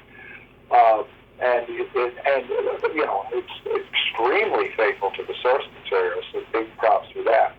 But it's kind of funny because in a way, although Lynch's Dune was much more divisive, this Dune's, I've talked to people who have the same reaction that I do. They say, yeah, I admire it, but I don't like it. And it's maybe I just got to wait for two. And also, I was really disappointed with the Rebecca Ferguson and Timothy Chalamet relationship because that's the core. And he's trying there. You can see that it's supposed to be an authentic mother and son relationship, but I just don't feel it. I guess that's the main problem I have with it. I don't feel it. My favorite part is when they're in the abandoned weather monitoring station, and the Fremen are spitting to make teeth, and that whole sequence in there all of a sudden to me came alive. And then, of course, I think that's also, if I'm not mistaken, the section where Duncan, is finally murdered, killed. For me, for one moment, it suddenly went beyond the surface lavishness into an emotional core. And so that's my main objection to it. I mean, if anything else with the David Lynch Dune, which to me is like a beautiful failure. I mean, it's a film that ultimately doesn't work, but there are many strange, mysterious, and gorgeous things in it. You feel parts of that, I mean, because that's the way David works. He's a very intensely emotional guy. He plays the darkest and the lightest of your feelings. And it's just odd. I don't know. I obviously, I'm going to have to see part two like everyone else. But, I think it's an honorable adaptation. I think it's certainly one that if you weren't familiar with the Herbert books or even Brian Herbert's continuation of the Dune saga, or if you hadn't seen the Lynch version, I think you'd probably go in there and go, wow, but there's just, to me, there's something dry about it. Oh boy, that's a bad pun. No, it's okay. Be honest. No, I was thinking desert, dry, Yeah. When it won the Academy Award this year, I posted on social media, David Lynch is pissed. And strangely enough, nobody responded because they were too busy thinking about the Will Smith and Chris Rock situation. Oh, yeah. Oh, boy, wasn't that bizarre? Yeah. We could be here till next week talking about that, but let's forget that. Well, that was, what I found, I think I mentioned I have degrees, I don't know if I told you, in English literature and psychology. And having been in the business so long, from every position, from an executive down to below a PA, I do understand the pressures and the unwritten protocols and the price of stardom. And that moment to me, I think people rightly have focused on the dynamic between Chris Rock and Will and his wife. But I think there were other forces at work there. I think Will Smith, for whatever reason, that was a tipping point. And that was a breaking point. And, You don't do that on the moment of your triumph. And he knows that. Yeah. I mean, he's worked his whole career to get that Oscar. You got it. And to have that happen because he didn't have control over his emotions. You know, and believe me, stardom is all about control. You should know that. Yeah. You know, and it to me it has a ripple effect that I think is very profound, and really it has not been, at least in popular press, explored. There's a lot more going on in there. That dynamic is very complicated, but that's just me. And who the hell am I, right? Right. But I watched that happen live, and immediately I got Twitters from Australia, from friends in Australia saying, hey, they didn't censor it. This is what happened. And I'm seeing it saying, you know, oh, man, you motherfucker. You know, I went, oh, man, you know, yeah. This is a classic meltdown, you know, in front of millions and millions of people, you know. Mm-hmm. And anyway, yeah, we could talk about that for a while. So what was your involvement with RoboCop like? RoboCop was, that was another really. I was actually, you know, by then I was a junior exec, and I was at Orion Pictures, and, you know, before they had the term marketing publicity, and marketing is when you try to sell something before it's been made. Publicity is when you try to raise awareness of a product that's already out there. Mm-hmm. So I was in this transitional phase where I was working in publicity and marketing, which is a hoot because I was a writer, you know, an entertainment writer and a serious writer, and suddenly I'm dropped into the deep end of the pool in these ad departments with these plays. I don't know what the hell I'm doing. I'm not but I learned very quickly, and, you know, it took me about 5 years.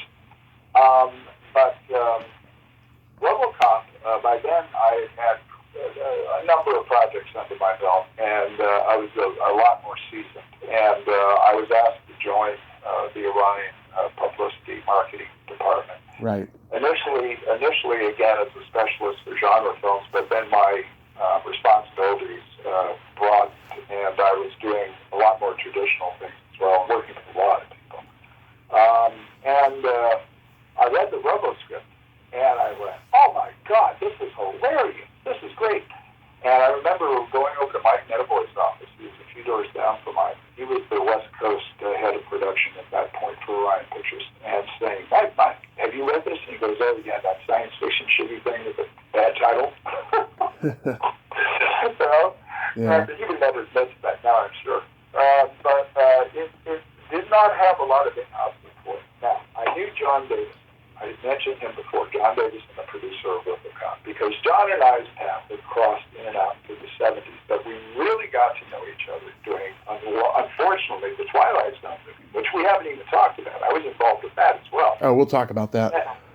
Yeah, I met Dick Morrow just before he was killed. You know, when John Landis was filming the sequence when the Germans are chasing him on the back lot of Universal on the old Frankenstein set, the old Middle Eastern, Middle European, gabled, twisted, expressionistic set that burned down, you know, afterwards, decades later. Yeah. And but Joe Dante's segment was shot right after that happened, the helicopter accident. And it was all shot on a soundstage on a single set. And John knew who I was already, and I knew who he was. John's a reader, like I am. Yeah. And but not just the script.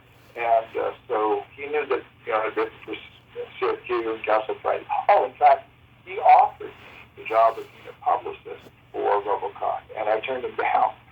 I said, John, I can't do it. I'm working at Orion, and there's this company, Dino's starting a company, and they want me to do kind of like a third-party, outsource work for them as well. I just have too much to do. Yeah. And he said, well, I'm offering you a job to work on RoboCop, and you don't want to do it. You're turning me down. I said, that's nothing personal. And the irony is that in the weeks and months that ensued, I wound up being the guy who's in charge pretty much of a lot of the publicity and other things on Robo. And so I kept hearing, I knew who Paul Verhoeven was, of course, because, again, being a film buff, I mean, I'd seen Turkish Delight, and I'd seen Kitchen Tipo, and I'd seen Social Lawrence, I'd seen all of these things before he did that. I also saw Flesh and Blood. Oh, I saw the 3/4-inch cassettes in the post-production department.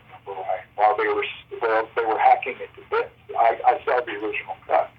I would wait until everyone went away at night. I'd go into the post room and pop the cassettes in and watched it. And, I thought, oh, boy, this is going to cause some hooting and hollering. Anyway, long story short. I said to people in house, again, I said, this is going to be a monster hit if you release it at the right time. And again, I got this, oh, yeah, who wants to get involved with what they call RoboCop, right? And I wound up getting very close to John on that. I did writing for, in this case, I think it was for Cinefex. I did a cover story for that. Arranged for junkets. I used to shoot what they now call EPKs, but back then they were like a bit more 5 minutes. I directed, produced, cut featurettes. A couple of them were out online. The one I did for Dune, Destination Dune, for David Lynch's Dune, is still out there. And so I was around the set all the time, and it was crazy because Paul was under a lot of pressure. He didn't speak English as well. The crew didn't understand it. Peter Weller was a handful. The suit wasn't perfect. The suit came in late. They shot in Dallas in the middle of it, just a blisteringly hot summer. Poor Peter was in this robo costume where he was losing literally pounds of water weight. Well, I guess pounds would be the incorrect measurement. Gallons, pints, quarts, whatever. He was losing a lot of water through perspiration. And it was a rough shoot. Lots of arguing and yelling and shouting. But what I learned from watching Paul Verhoeven work was that Paul's frustration would come out of people not doing their jobs. Or him saying, look, this has all been pre-planned. This is the way we're going to do it. And people saying, no, I'm going to do it this way. And, which is not the most efficient way to film a motion picture. And I wound up having a great deal of respect for Paul. And I was one of the few people on that show who got along with him. And here's the story. They're shooting in post-production, and we're out in Long Beach near San Pedro, an old auto assembly plant. And it's the same place in the first Lethal Weapon where Mel Gibson was tortured by Gary Busey. And we're shooting there, and the whole scene with the Robert T. puppet where the head gets blown off and Peter's arm gets blown off and all that kind of stuff. And I was there with a guy who was doing both sound and camera, and I shot 2 featurettes for that. One that was going to go to the conventions, and another one that was designed for European and Asian television, which was a little bit longer. And I think that's the one that's on YouTube now. It's called Shooting RoboCop. Anyway, so they're having a really bad day, and Paul has this trailer in this converted loft type thing, and it was the insert of Robo's hand smashing the TV set where the realtor is saying, buy this house. Remember when Robo goes back to his house and he's having the flashbacks? There's a scene where the hand comes in and smashes the TV set, and that was an insert. And I wanted to get that because I thought it was a dynamic shot. But there's no place to put the camera except on top of Paul Verhoeven's trailer. And Paul's in there on a break. And I go to John Davidson and I say, John, do you think Paul works? He looks at me, he goes, you're going to go ask the director if you can go on top of his trailer while he's trying to decompress and work so you can get your shot. I said, yeah. He goes, well, he says, I'm not going to tell you not to. I started to walk over the trailer. First, he pulls me aside and says, what are you going to do? What are you trying to do? I said, I'm just going to ask Paul. He says, are you out of your mind? I said, no. I said, what can you do? I said, I'm not discourteous. I'm just going to ask him quietly and just explain from one filmmaker to another. I've got to get the shot. Everybody understands that. Please, by the way, you got to get the shot. So I knock on the door flies open. It almost knocks me off his step. And there's Paul with his hair all awry. He's got this beautiful orange jacket on. I remember that. He goes, yeah, like that in that Dutch accent. Just that, yeah. And I go, hi, Paul. You kind of remember. Yeah. And I said, and I explained the situation. I said, I'm doing the last of the featurettes that you see the shooting, and I said, this is a really good shot, but there's only one place to do it. Do you mind if I get my cameraman? We'll put the sticks up on top of your trailer, and we'll be just there for the shot, and we'll be done. Next, and he goes, oh, the only place you can get it? I go, yeah. He says, okay. Because and that moment was a moment I went, I understand. You know what I mean? Yeah. You just had to be, you just couldn't bullshit him. He could be volatile. But on the other hand, if you were doing it the right way, or if you weren't being frivolous or wasting time, or you know what I'm saying? Mm-hmm. I mean, he was there, and he's always been very generous in his praise for Phil Tippett and for sometimes generous with Peter, but like Phil Tippett and when they made Starship Troopers with Scott Anderson and Van der Dahl and Boss Films, who did all the big spacecraft models on that. And he's not a man of a certain kind of ego. He's really, I just admire the way he works. And we've always gotten along. And it's like Ridley Scott. When Ridley Scott was going nuts off Blade Runner, he and I never had any problems.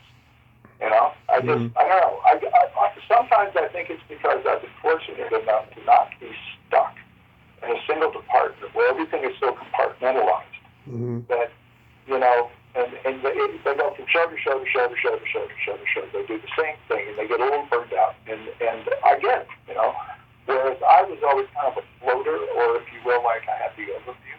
And also, I've directed myself, and I understand that position. And so, without having to say that, I guess, and it's not really being guile or manipulative, or anything. It's just being straightforward and honest. And I think one of the great strengths of the great filmmakers is their eyes, not only visually, but in terms of judging people. They can read people pretty well. Arnold Schwarzenegger, by the way, is great at that. Arnold really knows how to read people, so don't try to fool Arnold Schwarzenegger. Yeah. So, I mean, I never had any problems with that. So, if Robo comes out, just a huge hit. They come to me and they go, well, aren't you glad that we told you that Robo was going to be a big hit? We hired you for it.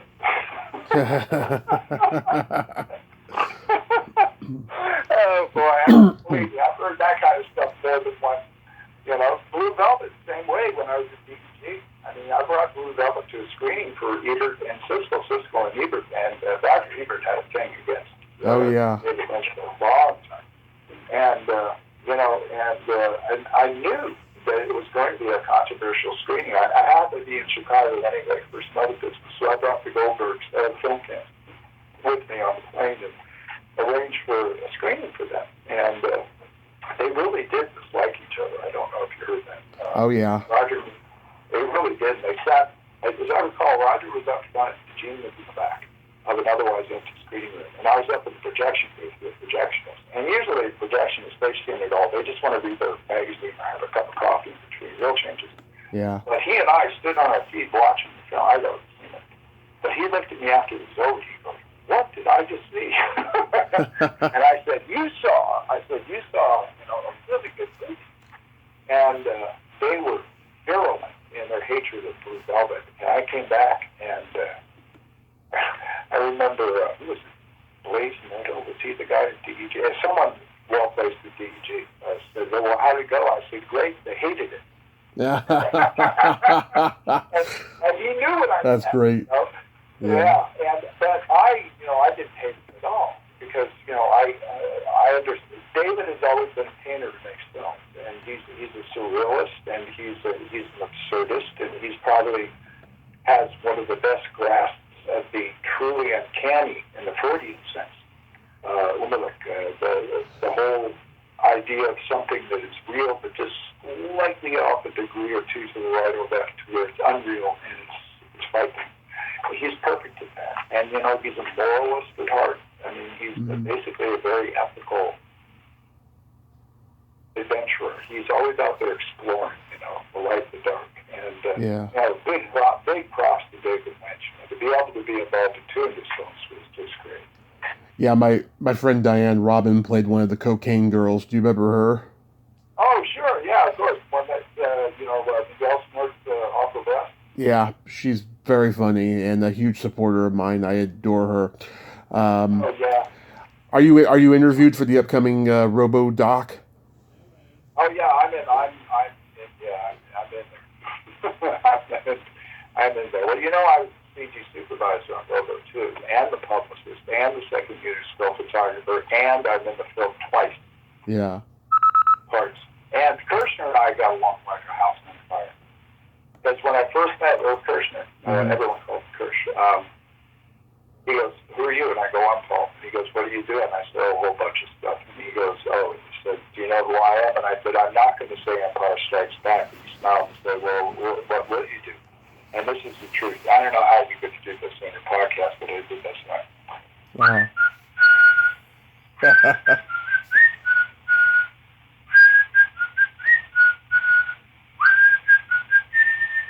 And he smiles because that's the theme song from the Flim Flam Man. Oh, yeah. George Splat, yeah? And so anyway, so Kirsch knew that I knew his work, and I used to talk to him about, just little things I was curious about. I knew his, pretty much, I'd seen everything, the Fine Madness and Loving, and, many of the other films. And he had, oh, by the way, Kirsch had a lot of respect within the industry. He was considered to be one of those all-purpose kind of guys that could do anything, and also immensely talented. He got to start making documentaries for the LAPD. Oh, yeah. They had all these anti-drug things, which was hilarious because he loved to smoke pot. Yeah. He wouldn't be the first one to sneak in the back door. But yeah, that was a wonderful experience. The big problem with RoboCop 2 was that it was being written while it was being shot. The script was a mess. And Frank Miller had worked with Tim Hunter on a previous version of it. Did I lose you again? Are you still there? Yeah, I'm here. Okay, I got another call.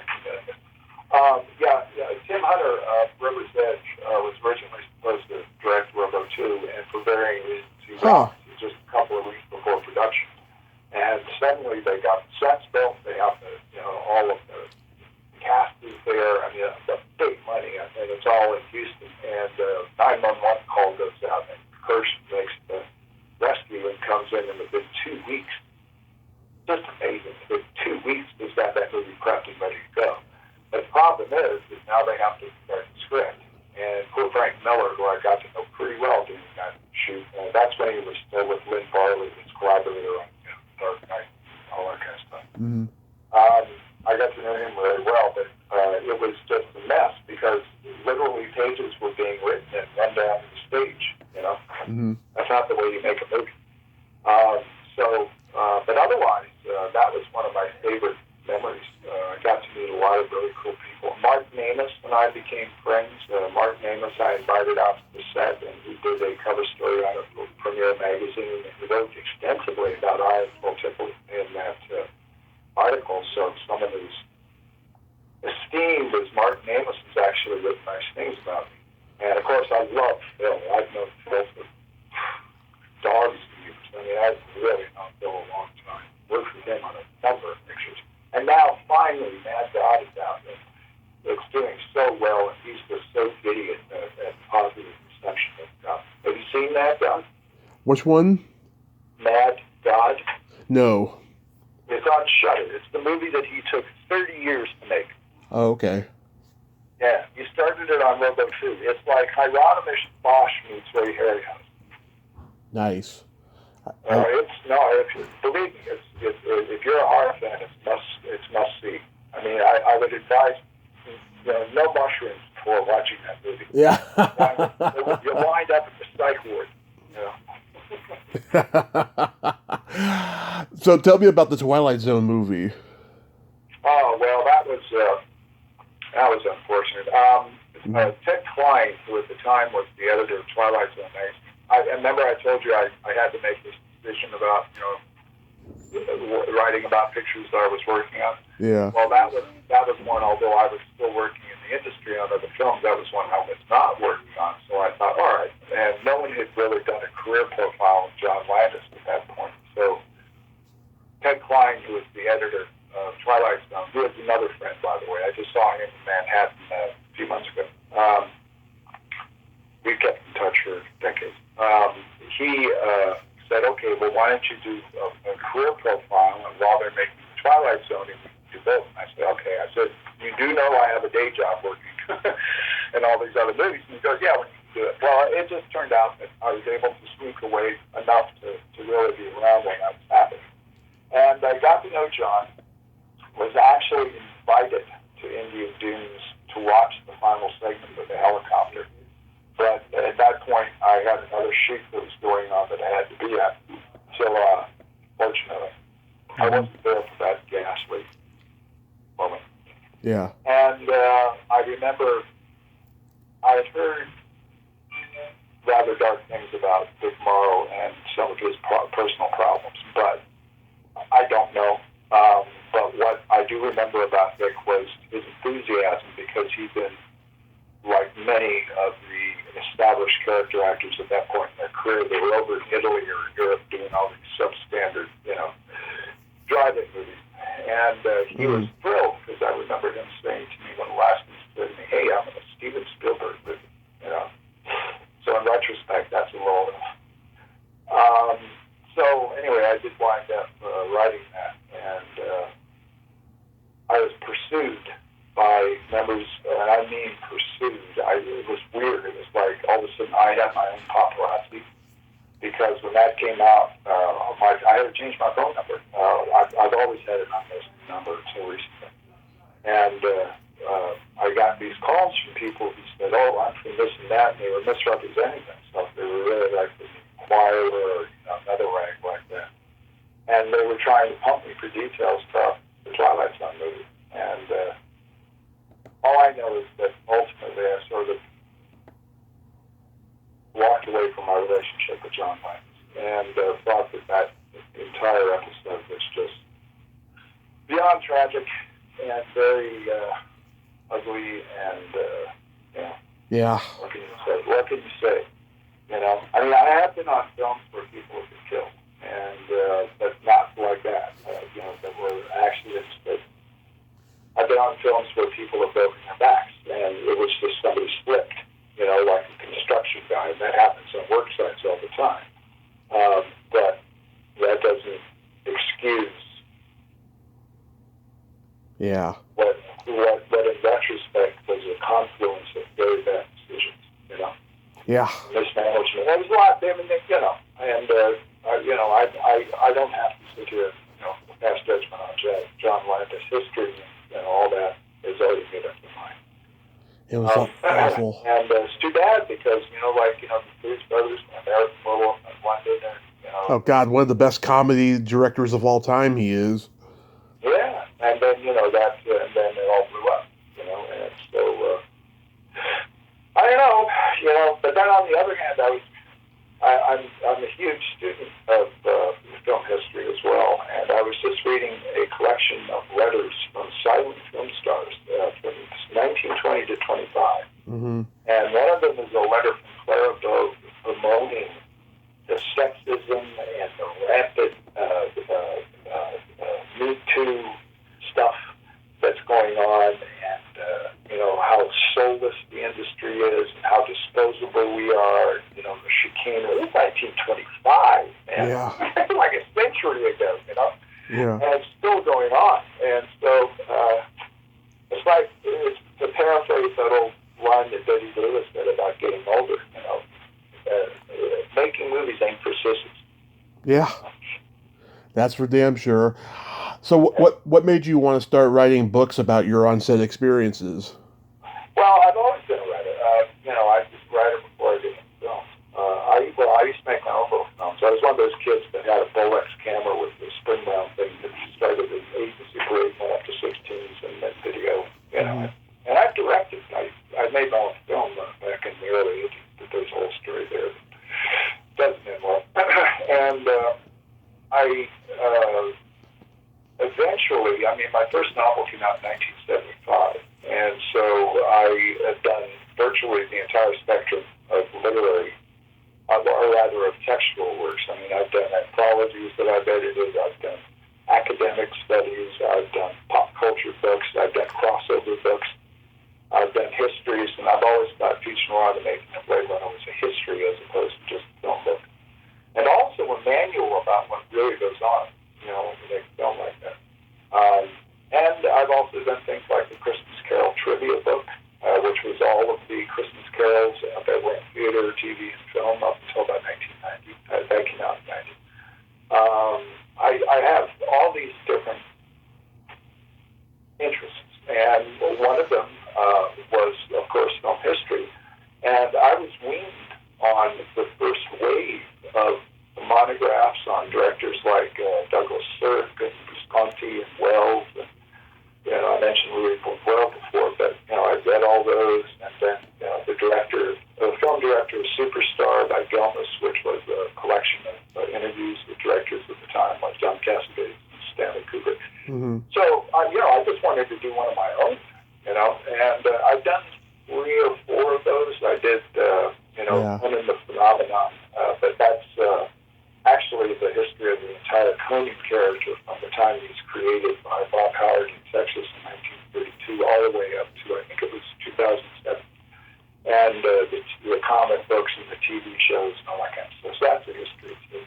But really, when it gets down to it, it's whatever I love. I'm not 30 anymore, but I have not lost my passion. And I just had lunch when I was in LA in a business meeting, and we were talking about enthusiasm.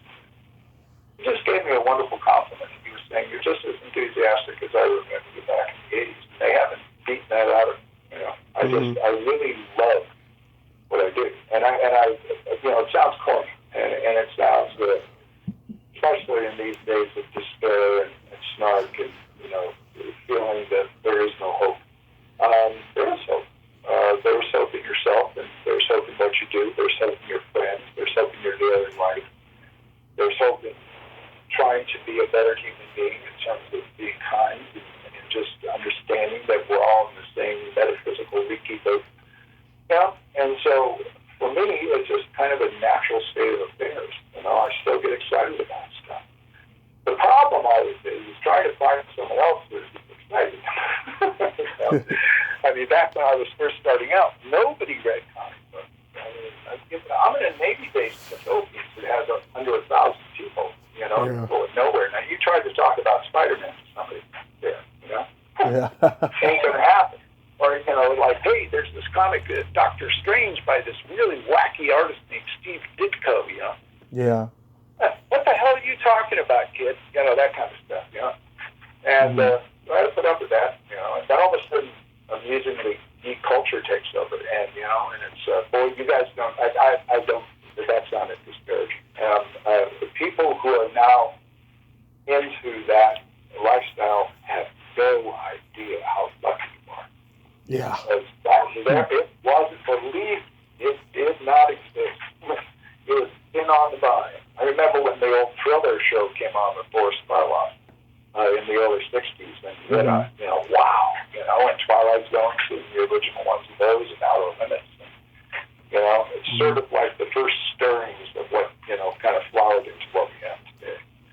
So I've had a lifetime of, enjoyment, and also being really interested in the subtext and, the way that they reflect whatever the culture is at the moment.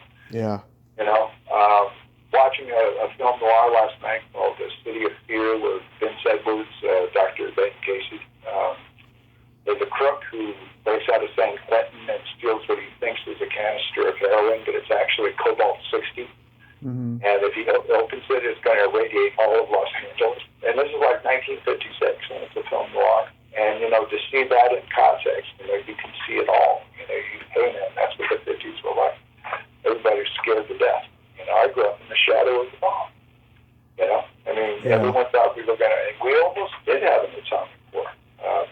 No one, unless you were there, it's like the Kennedy assassination, of both of them, or the Martin Luther King assassination, or a number of other, like just societal changes that were just so profound and so traumatic. I've lived through all that, and it's been a really fascinating ride. It does get despairing sometimes, but now, today that new hurricane hasn't hit us. So What do the filmmakers and the cast members think about your writings? I have never, and say this honestly. Mm-hmm. And with one exception. But I said I can state unequivocal honesty in the 4+ decades that I've been writing about films, and either whether it was in a superficial overview review or an in-depth analysis or a more academic probing, I have never had anyone object or say you shouldn't have said that, or why did you do this, why did you do that. Nice. The big exception was the first edition of Future Noir. And in that one, there have been 3 editions of Future Noir since 1996. It's never gone out of print. Something I still find astonishing. It's now in its 3rd version. Each one is different from the others. The 2017 version is probably 70 or 80,000 words lengthier than the original. But in the first one, I had, of course, already talked to many people in front of the camera, behind the camera during making the film.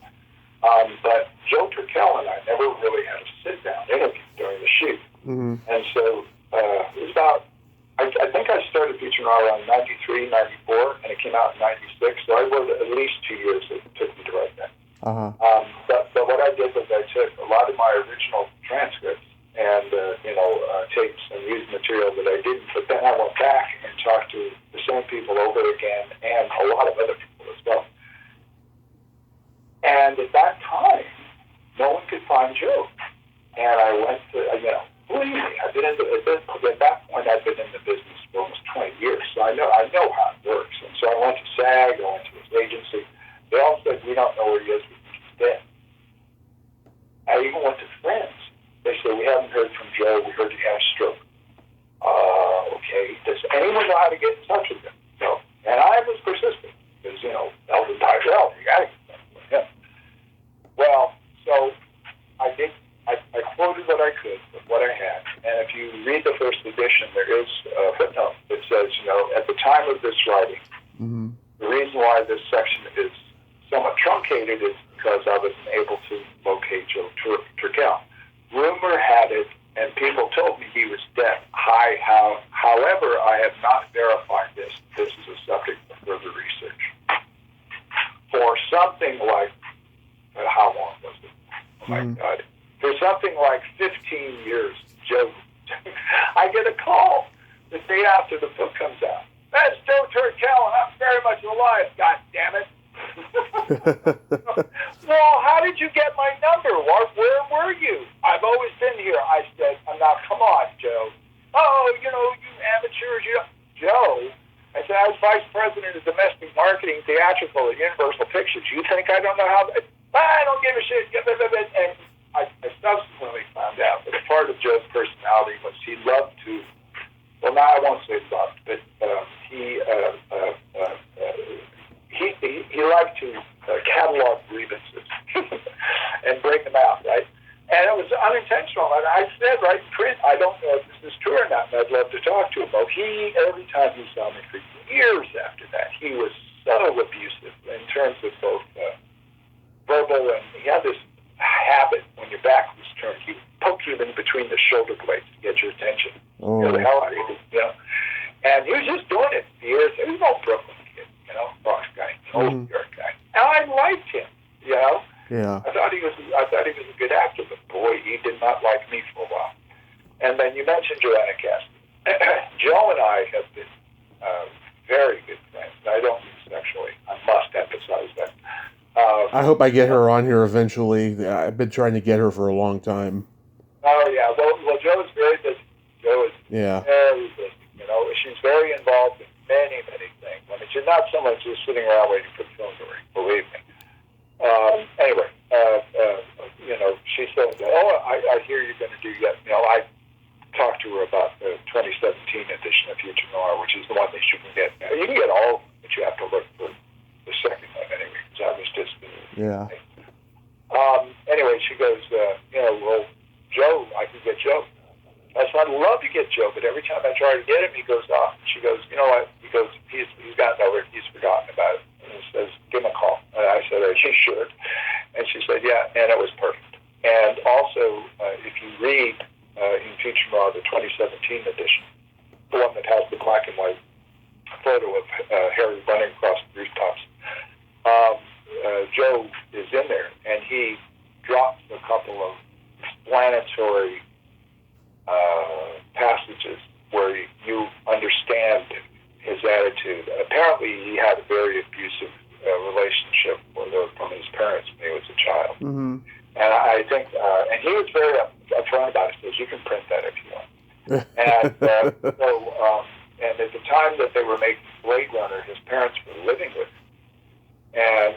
was in a small apartment, jammed in with them, and the standard line, which I reported on the book. Well, I saw it happen on stage when they were shooting the whole stuff with Tyrell's office in his bedroom.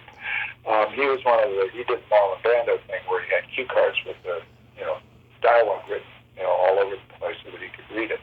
Couldn't remember his lines. In fact, if you watch Blade Runner, you'll see him look off into the distance like he's thinking he's actually reading a cue card. But the reason why he was doing that was because he was under so much psychological stress and negativity while he was filming that at home. And he told me that. And so, so I guess, at the end of that kind of unpleasant journey, it worked itself out because I never held any ill will towards him, Mm-hmm. I know that there are psychopaths and sociopaths and, killers in the business. I met them. And I've been abused just as much as the next person. But as I said earlier, there are a lot of very talented, sensitive, great people, and Joe was one of those guys. So I was very happy that in the end it all worked out.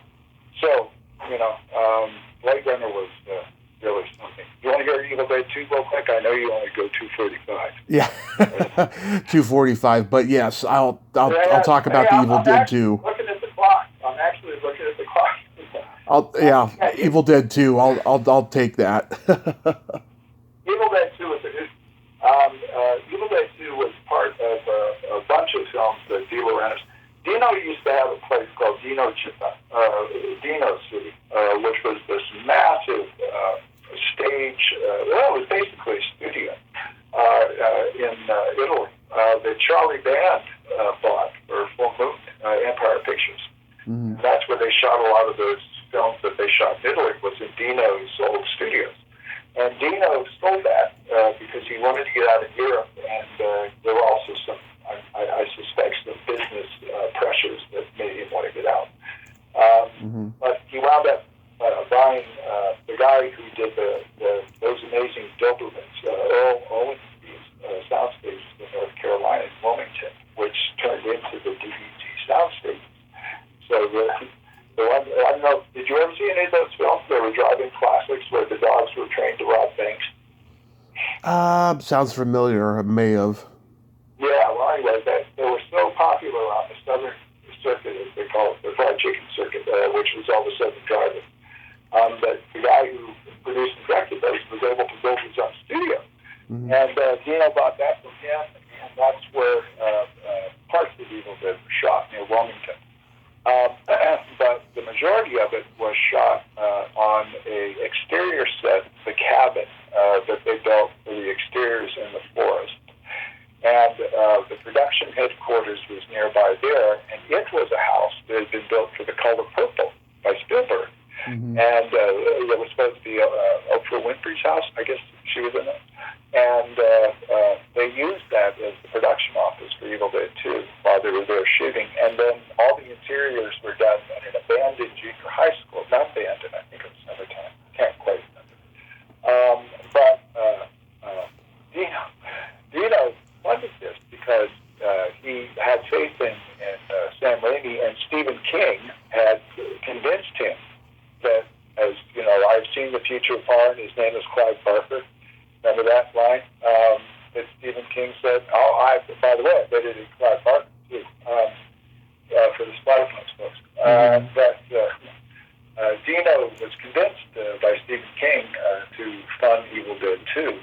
And then Steve went and did Maximum Overdrive at the same time they were shooting that, very close to each other. It was only about an hour's drive away.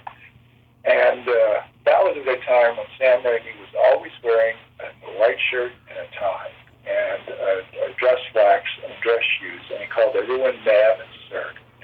Bruce Campbell was very young and energetic and hyper and just so athletic and covered in blood all the time. Yeah. And I remember taking a bunch of journalists, I think I took two groups out. I took some mainstream people, which would have been like Esquire and Rolling Stone and things like that. But also I took out, at the time there were a lot of genre magazines like Starlog and Film Facts, which is still around, and Cinefex and CFK. And I took a bunch of those people out. And we were all in the cabin. and we hung out for a while. And I got to see some of the dailies, and I remember just cracking up, because the first one I saw was when Ash gets his arm cut off, and the book says, "A farewell to arms," and I just said, "Oh, it's going to be one of those." And watching that film being made, it was torturous, because they had no air conditioning on the sound stages of this place in this junior high school. And poor Ted Brady was under all this makeup, and it was like scorching hot in there. It was miserable. And then it comes out, and Dino takes one look at it, and he goes, "No way!" He goes, I'm going to put my name on this thing. And so they did a subterfuge. It says Rosebud Pictures at the beginning, and you hear the bee that dies on the roads. Yeah. It's actually a false front for Neil Williams Entertainment Group. They're the ones who distributed it. They just pretended it was from another production company. Oh, interesting. Yeah, and so but that was another one where I would go in and I'd say, "Oh, this movie is surefire." I said, "It may not get a huge audience, but believe me, you're going to get your money back, and it's going to be around." Because by then, home video was. I said, "This one's going to be there for a long time." They thought I was crazy, as usual. I think it's just as good as the first one. People say it's a much more refined version of the first one. It had more money in it, But I think it's equal. I think it's just as good. Oh, I do. Yeah, and it is. It's a remake. They had nothing, when they made the first one. Yeah. And you remember Jim Van Bever? Have you ever interviewed him? Who? Jim Van Bever did Deadbeat at Dawn and the Manson family. No, never met him. You know those films? No, never met him. Oh, okay. Well, look those up. They're considered to be classic exploitation. I know the movies, but I never met him personally. Yeah.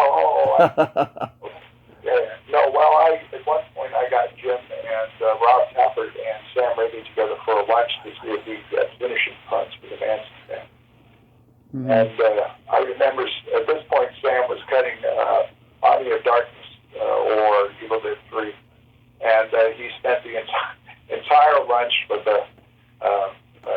shall we say, a friend of his who was playing Paul Sammon, who was interacting with President and not paying any attention to us. And Rob was listening to our pitch, and while there was a monitor playing all of these shots from Army of Darkness, and he didn't get the gig. He eventually scrounged the money. The film is good. It's a good film. Jim, unfortunately, I think has lost his way. Oh, sad. Yeah, it happens. Ricker Howard. I remember sitting with Ricker one of the last interviews I did. Ricker and I became friends. I used to take him to because we both had this nautical background. And he once said that we were talking about another actor, and I said, "What do you think happened to them?" Because they had become notorious for eccentric behavior and being unhireable. And he goes, this business is like a maze. Some people find a way out, some people lose their way. Which is wise. That's exactly what happens. I think he was a better actor than most people gave him credit for. I think being a B-movie tough guy kind of pigeonholed him. Yeah, but that's, what? He wanted that because he hated Hollywood. He hated it with a passion. Mm-hmm. He was a very independent guy, and he had a horrible time on Nighthawks with Sylvester Stallone.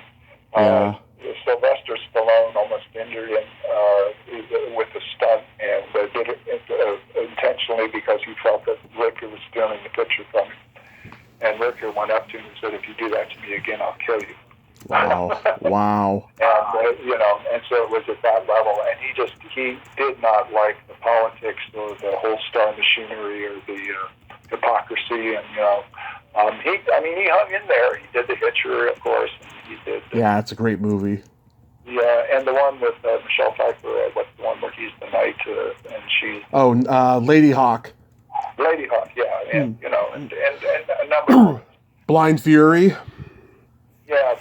he was a working actor. He liked to act. And also, not only supporting himself, but he had this charity called the Starfish Foundation, which was an AIDS charity group for people in the Seychelles Islands, the people who lived there, who had a terrible, and still do, preponderance of AIDS. And so a lot of his money went into getting medicine and treatment down there. You never hear about that, Yeah. He had a whole show of this stuff. He was fun, too. He'd love to screw with you. I mean, in a funny way. If you came back at him, everything was fine, Yeah. But, we're almost over here. Let me tell you very quickly one last story about. I always love to tell this Arnold Schwarzenegger story. Okay. You may have heard it on the other one, but I'm in Madrid. My first day, Conan the Barbarian. This is one of my early childhood dreams. I've seen the Frazetta, paintings on the Lancet paperbacks. I've seen the Barry Windsor Smith Marvel comics. I read the Mill Press Conan, collections. Got Rude Tail. I mean, I'm a hardcore Conan fan.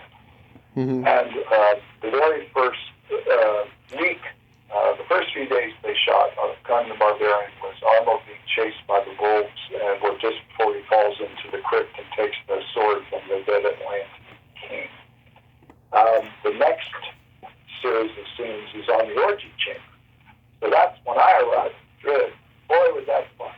If you got to be first day that Conan, believe me, be there for the orgy chamber. And so I'm looking around and I'm saying, Jesus, this is just like a Frazetta illustration, that were filtered through Ron Cobb's work, who I was also familiar with, especially his little cartoons that he used to do for the early press. So they're all in makeup, like camouflage makeup for that scene. And Munich publicist, it's lunch, and he goes, hey, now would be a good time for me to introduce you to Arnold, because, you're from the LA Times and this other magazine. You're actually kind of the first person to see I was, if not the first press person, certainly among the first, wave. So I walked into his trailer. He's sitting there, he's smoking a cigarette. He's got all of that makeup on. And he's got his entourage, if you guys been there. And Terry, that was his name, he had a publicist. The first one, he was let go and they hired another person. Anyway, he goes, Arnold, this is Paul. He goes, Paul who? And he goes, Paul Sammon. He's from LA Times. Fantastic. And Arnold stares at me. What a fishy name for a journalist. And I stare at him, and there's a long pause, and I'm thinking, okay, one of two things is happening here. Mm-hmm. Either this guy is a complete idiot and thinks that after 30-some years of being named after a fish, I have not heard every possible variation on my name. or it's one of these dominant things. It's one of these where he's trying to establish his territory and see how much he can get away with. And so I thought, well, what have I got to do? And so this is all going to come out very quickly. And I lean forward and I smile and I say, that's very funny, Arnold, coming from somebody who looks like a demented Austrian raccoon. What did he say? And there's this intake of silence, like stunned breath, like, oh my God, he just insulted our star, Yeah. Arnold kind of stares at me, he frowns and he squints and he puts his cigar out and he pats the cushion next to me. You're all right. Come sit next to me. You're all right. Well, I guess number two was what was going on, and I never had a problem with Arnold after that. He would try, every now and then he'd throw one out, and I'd just come right back at him.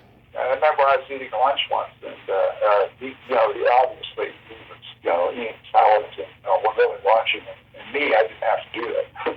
And I was sitting there eating something like mashed potatoes or something, which I normally don't do. But, he walks past and goes, oh, look at all those calories. You want to get fat? And this is in front of everybody, right? And I look up over him and I said, you want me to call immigration?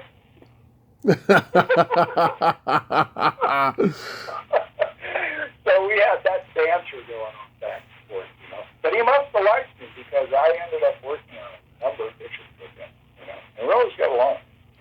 But Arnold was